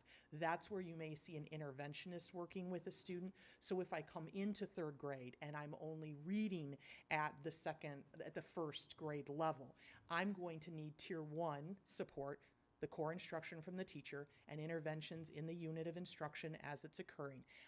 Most likely I'm going to need Tier 2 because I may not master everything at the end of that unit of instruction. And I definitely need Tier 3 to try to backfill the gaps that I have of what I haven't mastered in grades 1 and 2. All 3 of those exist, and kids need to have access to all 3 of those. Does that help? It helps, but I'd be very open to an off discussion sometime with you. Oh, sure. Well, I think the interesting thing is, I think maybe what you're saying is, and I'm underlining things that I'm seeing in our mission statement and in the overview of this, is there's not really a goal that specifically says that we're addressing the individual needs of the students, like wherever they're at. And I'm sure it probably falls under something, but maybe that's kind of what you're saying, is that we need, and because we say we're going to look at their individual strengths and interests. We say it a lot, and it's not one of our main objectives. So if we were to offer maybe another one, either slide it in there somehow or add that as the 4th, something We could do that. I think because that's in the initial goal statement, we haven't then reiterated that as an objective that's identical to it, but we can certainly. And then that would get include that in. student, the individual, like you're saying some students need individual specific help or focus on their interests or whatever it might be. That student-centered. I have some ideas that I can talk to Ms. Harkin about. Great discussion. Really, really, really appreciate it, because you're right in alignment with where we want to go to. So all of that's great. Anything And- else? No? Nope, thank you, Okay, Cara. I'm going to Thank turn you. it over to Dr. Freeman. Okay.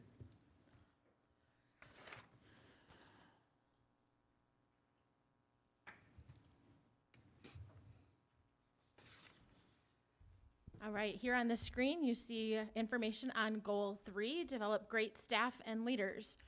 The focus for Goal 3 is to ensure staff have resources, professional development, and opportunities needed to perform at their highest ability. Resources might include classroom supplies, curriculum materials, operational items, and technology. For professional development, we work to provide diverse and differentiated offerings for all of our employee groups, including certified staff, DESA, DESPA, our non-union group employees, and administrators.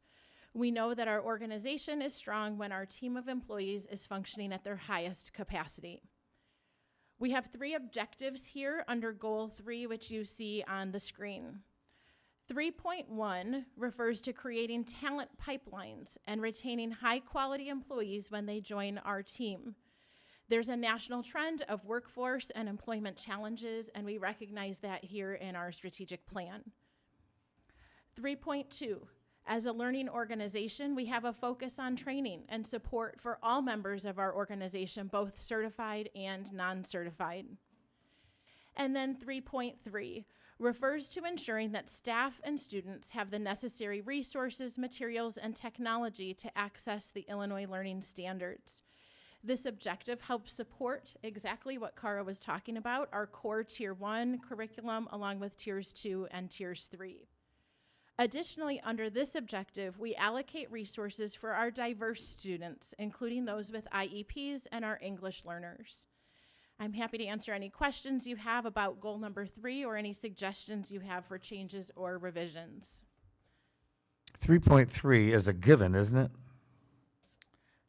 We'd like to think that 3.3 is a given. I mean, does that really have to be a goal? Isn't that kind of assumed? We've captured that here as an objective so that we have that tracking mechanism. I appreciate that feedback, though. I would like to see something in there about maintaining good working relationships with all labor groups as a stated objective. Thank you for that suggestion. That would fit here under develop great staff and leaders. I think, yeah, and the other how-to, and again, maybe this is in your planning, your action planning part of it is, but the sharing of best practices. You know, one of the things, because we are a large and diverse district, we have so many wonderful staff that we just have to create the environment. So if we created an objective about it, everybody embraces it, versus just someone at Newbert helping out someone over at Westfield. You know, and I know it happens. It happens. You created the environment to do that, but it could always get bigger and better. And I just think that a best practice model from within the district should be written out, again, whether it's a specific objective or under one of those top 2 objectives. I'd like to see that being pretty specific and embraced. Thank you. I agree with Mr. Fiorentino, and I really think number 3 is a fill-in. That ought to be assumed. I don't think it needs to be an objective. It should be assumed. And in this age where we are going to be facing severe teacher shortages, wouldn't it be nice if we saw something in our goals and objectives that says we want to maintain a good relationship with our labor groups? That would impact me if I was a prospective employee. The piece I would say, though, on that 3.3, we didn't always do that as a district.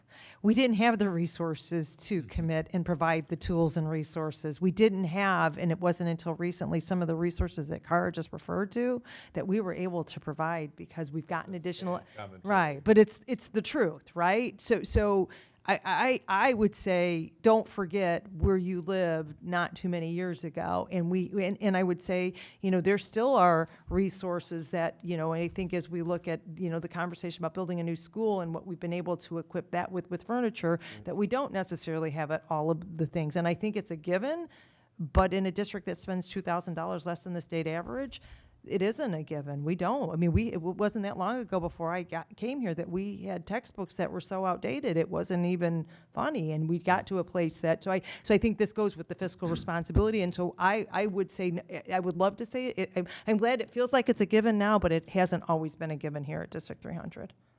I get it. Okay. Well, maybe there's some robust things that fall under that where we're pushing it, right? We're keeping our eye on that. We still have to keep doing what we're doing, but we're pushing it. And I think then this conversation, right, is if we provide the resources to help ensure that we're catching kids earlier for reading, that will take resources, materials and such to do that. And again, we aren't meeting that need right now. So I think those would be pointing to why I think it's there, and you're right, it is a given.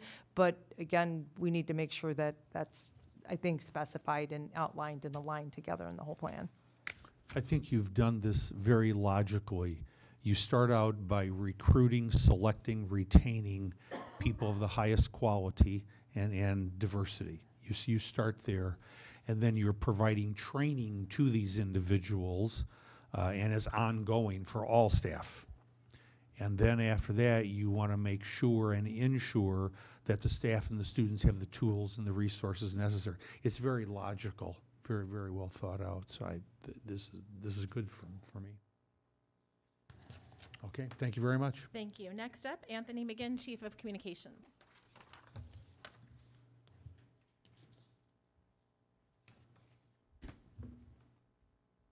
Good evening. I'm here to review goal number 4, engage all stakeholders. So through this goal, the district will seek to ensure that all community members, parents, staff and students will have a voice in guiding the district's decision-making. In our previous strategic plan from 2015, there was a similar goal that was called Engage the Family and the Community. And there's no question that the family and community are foundational to this new goal area, but we wanted to make sure that this goal also encompassed additional critical stakeholders, including our students and our staff. What I'm really excited about is that while this specific goal area has not yet been formally adopted, Superintendent Harkin has demonstrated a commitment to engaging our stakeholders. From a parent perspective, the district, Superintendent Harkin has asked parents to join the Parent Advisory Council, where parents do have the ability to provide feedback that factors into district recommendations. We have hosted meetings with various community stakeholder groups. And last year, Superintendent Harkin held focus groups with staff at every single school building, including here in the central office. What Goal Area 4 comprises 4 objectives. The first is to build and maintain two-way communication practices with all stakeholders to inform decision-making and increase organizational trust. Some of the objectives that we intend to implement with this objective include reviewing and evaluating the strength of our existing relationships with our internal and our external stakeholders. Superintendent Harkin is doing that right now, based on what I communicated earlier about her going to each school to interview staff. We're currently working on a detailed plan to address items that were brought up during those particular focus groups. Through this objective, through this strategy, we'll also develop metrics to determine the efficacy of our two-way communication efforts. We're going to develop and implement customer service standards across the district, and we're going to explore new opportunities to engage all stakeholders in two-way communication. To provide an example of that, traditionally, over the last few years, we hosted PTO meetings exclusively in person and during the daytime. What we found based on PTO member feedback is that there's a lot more conflict now competing for their attention and their time. So what we'll be looking to do is to ensure that we can provide those during a time that works for them, but also have the meetings in person and virtually, hybrid models that allows them to be able to be here or be at home so that they can participate.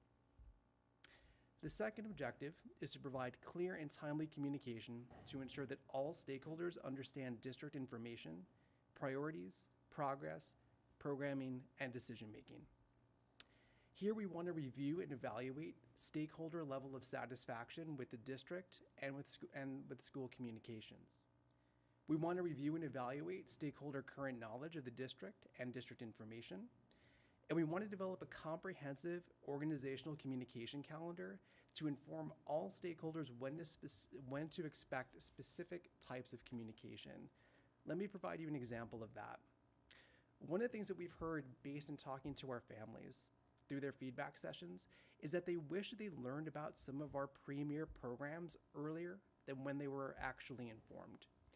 This might include the Accelerate College program, the Pathways program, or AVID. So what we'd like to do is create a platform or a document that can be shared with all parents that indicates the specific grade level that parents or students will begin to receive information about a program. And so, for example, let's assume that the district begins communicating about Pathways programs to parents when they enter 7th grade. But a parent of a current 5th grade student would like to know about that information now. We'll work to ensure that that 5th grade parent and student have access to that information, and we'll also be very careful to communicate that in some circumstances, the larger the gap of time between when we communicate it to when you actually should to receive information about it, there's a likelihood that some possible aspects of that could change. So we just want to make sure that we're upfront about that. The third objective is to develop and refine organizational communication systems, plans, processes to ensure consistency, efficiency, and execution. Through this, we'll evaluate the effectiveness of our current communication systems, our plans, and our processes. We'll explore and evaluate new communication strategies and tools. And with this, there's something that we're going to be working on immediately. We believe that we've identified an opportunity to make it simpler and more efficient for our stakeholders to be able to communicate with our staff, specifically when it relates to a specific concern. So if a parent might have a question about something related to technology or transportation or maybe student fees, they may not know which specific staff member to contact right away. We're working on something to be able to really streamline that process to make it simple, clean, and efficient to ensure that that parent can get the result and that their question answered as soon as possible. And then the final objective is to develop and refine opportunities for meaningful engagement for families and the community. Strategies here will include exploring research-based practices for family and community engagement, expanding family and community engagement programs based on survey data, and creating opportunities for the school community to partner with families to support student learning in and out of school. So this was a high-level overview of goal area number 4, engaging all stakeholders, And at this time, I'd like to ask if the board has any feedback or any questions. Of course I have. Yes, sir. I'd like to just suggest a couple minor changes. I think this is very good. I'd like to see in parentheses after stakeholders, students, families, staff, taxpayers. Absolutely. And I would like to see you take out the word community in 4.4 and put either stakeholders or, be consistent. You're talking about the stakeholders there, not just the community. You're talking about all the stakeholders, Yes, right? Yes, sir. I'd like to see that be consistent, but I'd like to see stakeholders defined. Okay, absolutely. I like it. Yeah, I think objective 1, to me, it pops out and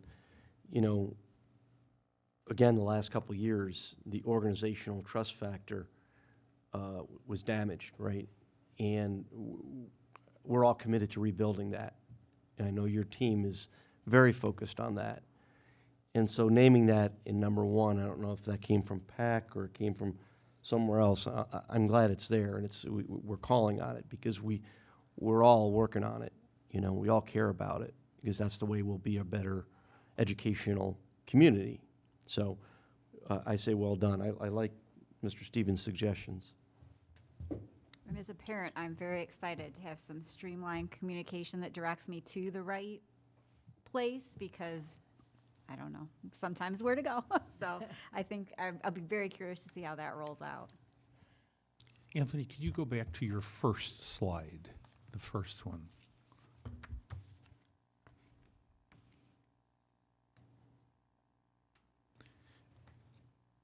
Somewhere in there, you gotta say taxpayers. The question I have is, I'm reading, ensure all community members, parents, staff, and students have a voice in guiding our decision-making. So that, what that is, tell me what that's saying. I believe, or I think that every parent should have the ability to communicate how they feel and to express their opinion prior to the district making any important decision. And I believe that that information needs to be provided to the decision makers so we can factor into their decision-making process. So Only how can parents? No, sir. Any stakeholder, including. But you said parents. Yes, when I say parent, I misspoke. It should be any stakeholder, parent, student, guardian, or taxpayer. So I do believe that any resident of the district in our community does have and should have the ability to inform our decision-making processes. Perfect. And we're doing that now. I mean, we have done that. I started in 2004. We've been doing that. It's just that we cannot satisfy everyone's needs, wants, and desires and disagreements. We can't. We just can't. But I understand what you're saying, and I totally agree with it. I do. Yeah, I'm A fine voice with doesn't mean concurrence. Or, Correct. Correct. Yeah. Absolutely. Yes, you're absolutely right. Yes. Yes. The difference now than a few years ago is we have a high-performing team with Anthony and the whole group that's dedicated to this objective. And that's a big difference. Yep. And so as a district, that I think that's what will hopefully separate us. I do have a question. Do we see the board falling under goal 4? So when we look at engaging, are some of these things going to be written through the board for the board? Nothing would ever, I will certainly let Superintendent Harkin take over at any point in time. Yeah, but I'll jump in here. Yeah, so, it's interesting because just recently, as we are moving this work forward, and I've done a lot of research on what is a good strategic plan, there are 6 components to everybody that it has a part in making an exemplar school district.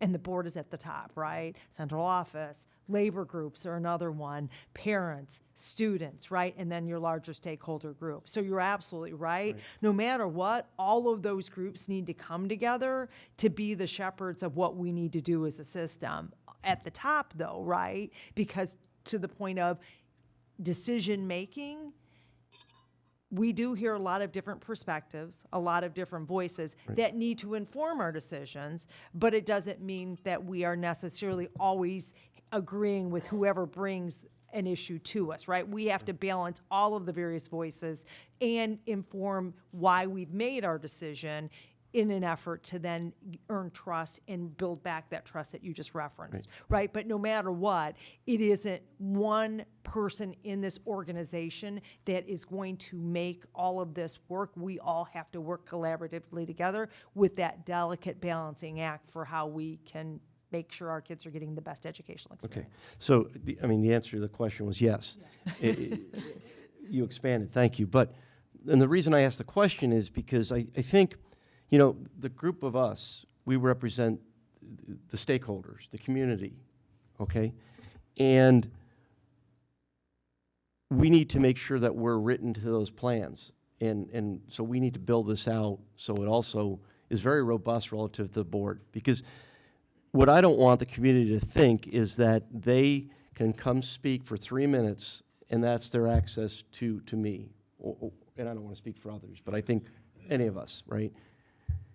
And, yes, we have our emails out there, and I hand my card out with my personal cell phones, and I encourage people to call a board member, call me, talk. But at the end of the day, I think most think that the access they have is public participation and or an email. And we need more than that, right? To build on objective number 1, which is building back trust. And so I just want to make sure we put the exclamation point in that. I know you're good at it, and you'll think through this. I believe that we're very committed to it, but this is an area that we have to spend time on, and we have to really build up. Yeah, I would say that I feel like already there are a lot more opportunities since when I first joined on the board, like come to a PAC meeting, come to And I feel like we've got a good plan for that now, where Superintendent Harkin's going to be rolling out all these opportunities where we can get out there, attend different events, hear feedback there as well. So a lot more is opening up now that we're moving away from all the restrictions from COVID too. But on the other side of that, we heard from a community member or two tonight that said, please opt out of all surveys, as an example. And yet, things like surveys or forums, if you did an awesome job, but what was our attendance at the forums? Oh, low. But 10 people, so my point is not to point, we tried, but those things alone, and if the feeling is opt out of giving feedback, then how do we hear, right? It's sad. It saddens me because... Excuse me, ma'am, please, excuse me. No. This is a board discussion, please, this is a board discussion, please. Thank you. Mr. McGinn, so if we have members of the public feeling that way, that we don't want to give feedback or we shouldn't give feedback. Ma'am, this will be the last time I'm warning you. I'm warning you. So let's move off that subject. Todd, please.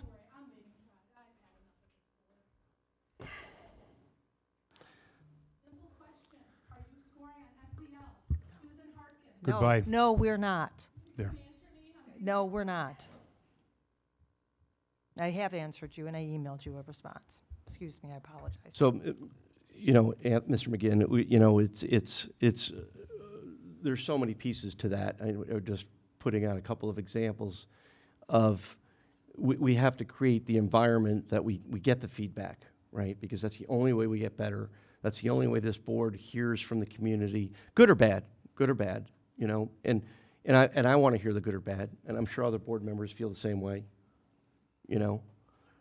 So I just really want to make sure we Absolutely. see this again, see the plan, make sure it includes the board. To Ms. Burkett's point, I know we've got some systems now, PAC, things like that. We definitely can use more because Right. attendance is not great at a lot of these things. So the more opportunities we have, the better. Right, and understand, again, we're trying to purchase tools that will help us in a large district, right? That when you have, I think, over almost close to 40,000 different data points and pieces of information, people that can provide. That's difficult, right, to even be able to assimilate. So the thought exchange, I thought, as I presented that data for what the questions, and we did have 300 people of our larger community fill that out in a very short time frame. We can use those tools and resources because, right, we want everyone's voice, and that provides an opportunity that maybe I can't come to a meeting, but I can answer a question. I can rate whether I agree with somebody or not. We can look at where we've got similarities and commonality of everyone in the district, right? Irregardless of the opinion that maybe it looks like we don't. And I think we are learning what are those tools. Again, this other tool, which is how do we make sure that we can put through quickly what are some of the questions we're seeing out there so we can give you metrics and data. And we're going to pilot that program. Other large districts use that. So again, these are things that we haven't explored previously. And I am committed to it because you're absolutely right. We definitely don't want division. When we had the meeting with some of our western portion of the district principals and the village officials from those regions, every day our principals, our staff want to do the very best for every single child that comes in our door. Some of the conversation was, well, if somebody is disruptive or isn't somebody that's willing to work with you, what we do at the villages, we do X, Y, and Z. We still have a commitment that their child is with us 6.5 hours, 7 hours a day for 181 days. And therefore, we need to have this relationship with these families in a way that they feel that we're doing best by their student and by them. And that their child's success and our success depends upon that strong relationship. So please know, we do not take that for granted, and nor do we want it to be divisive with anyone, and we're trying to navigate that fine line of our role, our responsibility to support their kid to be successful, respect their version and what they want for their child in our education system, and try to blend both of those so that ultimately every child in our system has a good experience. And I will tell you, there is no one in our school system that doesn't want that for all of our kids. And that is the heart of it. We do have to work to rebuild that piece of it, and I am committed to that through, again, we quickly tried to get as much input on the strategic plan. From my perspective, this is the most input we ever got from a strategic plan, and my commitment is to ensure that we continue to build upon that and use whatever tools we can. Got the PAC going up as soon as we came out of COVID so that we can do that. I can only do so much so quickly, and I absolutely applaud you for bringing this up, as this has to be the pillar, because this is an important piece of success in our school system. Any other discussion, board members? No? Okay. Very good. Thank you, Anthony. All right, and last but not least, use of district resources, which I'm pleased, if you talk about order, is one that isn't as high as it used to be, Right. but still very, very, very, very, very important, right? Because I know, Mr. Stevens, that going back to the days of when finances were a challenge for the district, those conversations were much worse than the conversations we're having today. Because today we're talking about how do we make sure our kids can learn and can leave our system equipped and empowered to do what they need to do to be successful. So, Jennifer, you want to go through Goal 5? Sure. Goal 5, using district resources equitably and efficiently. We want to ensure every student receives sufficient resources to have the same opportunity to succeed. And of course, we want to manage our limited resources effectively to fund our most pressing priorities while maintaining our fiscal health. You see here our objectives. I'm going to go through them. Our objective 1 is use district funds transparently and strategically to optimize high-quality instruction, student learning, and long-term financial health. And I'm going to give you a couple of the strategies we are working on. Surveying and developing opportunities to enhance financial transparency with all stakeholders. We're evaluating district-wide programs and resources through an efficiency lens. We want to align district revenues, spending, and budget to strategic goals. And last but not least, in that area, we want to incorporate technology to improve the quality and efficiency of operations and management.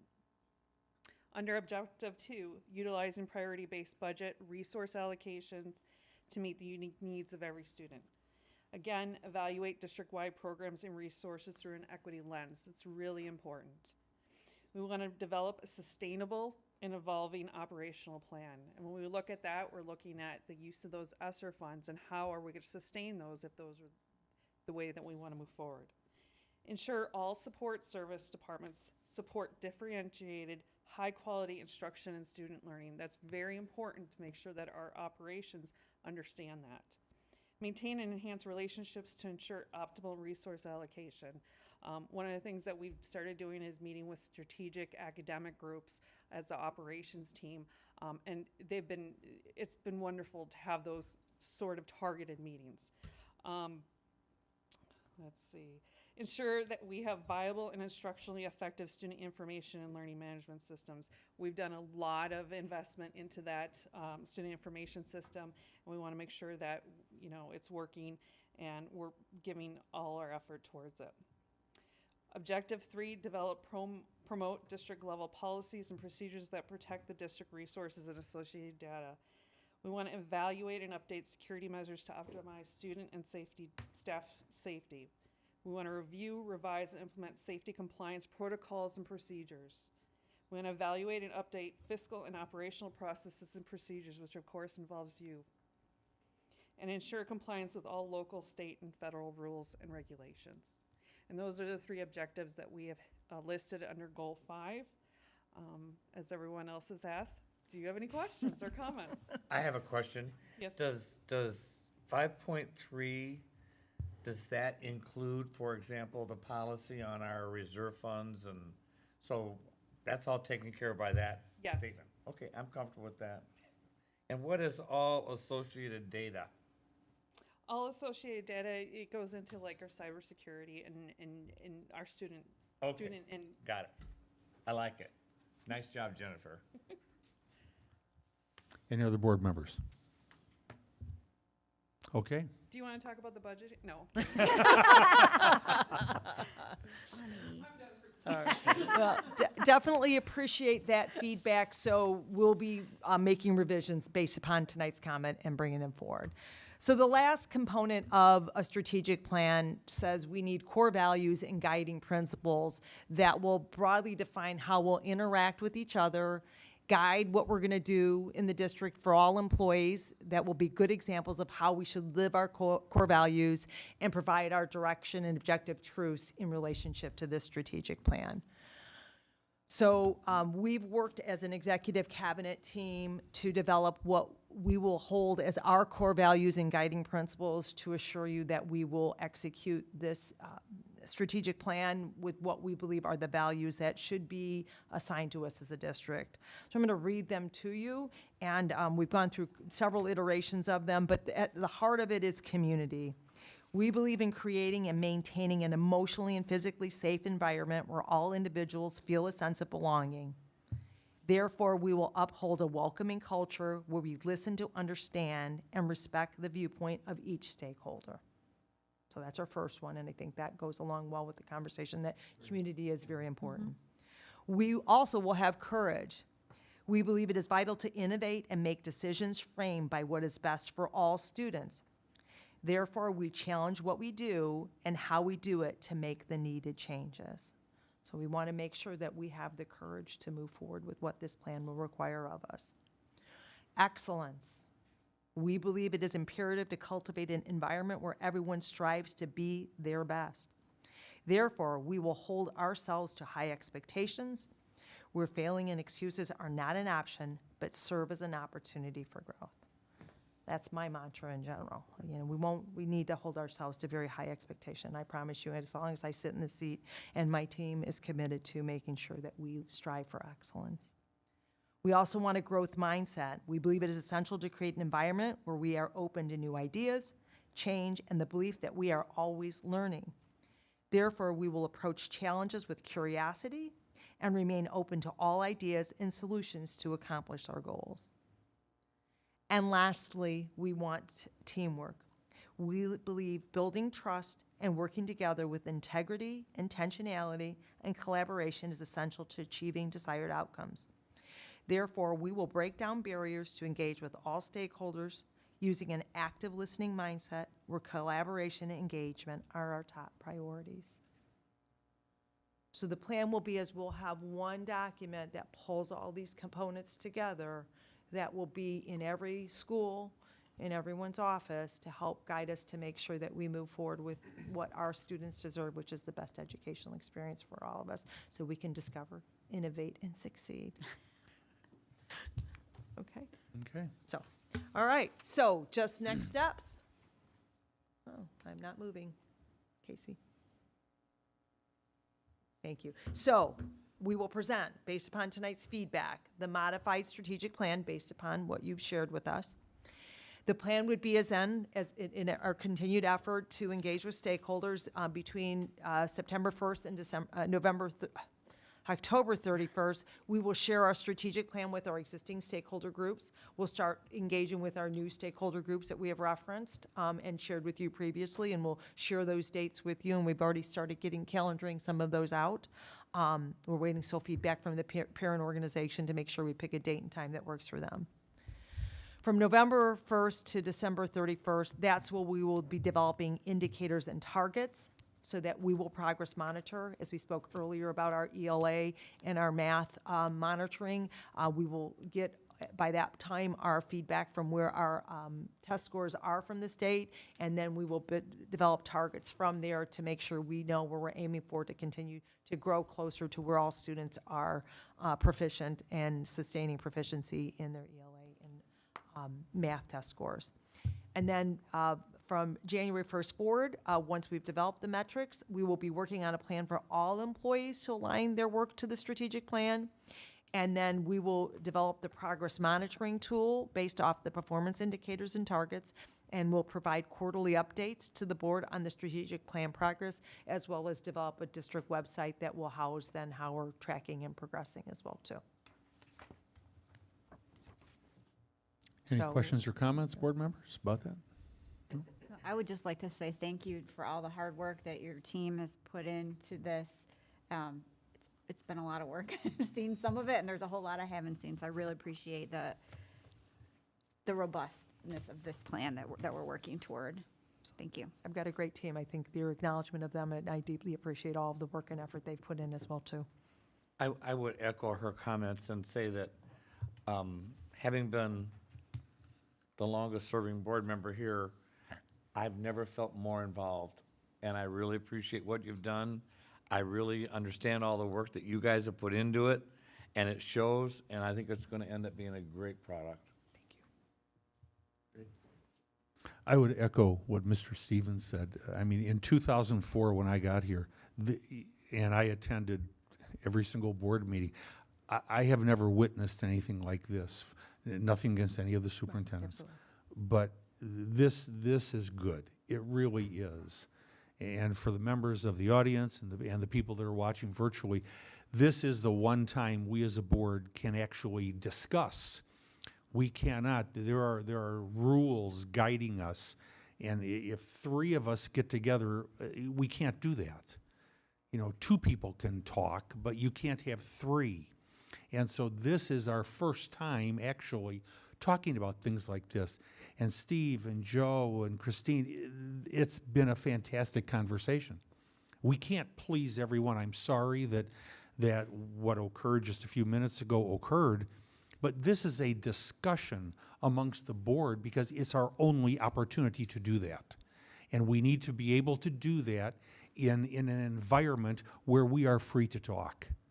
So, again, I'm sorry that happened, but that is why we do this. Okay? Thank you. Okay, with that, item 14, board discussion. Any updates regarding the committees at all?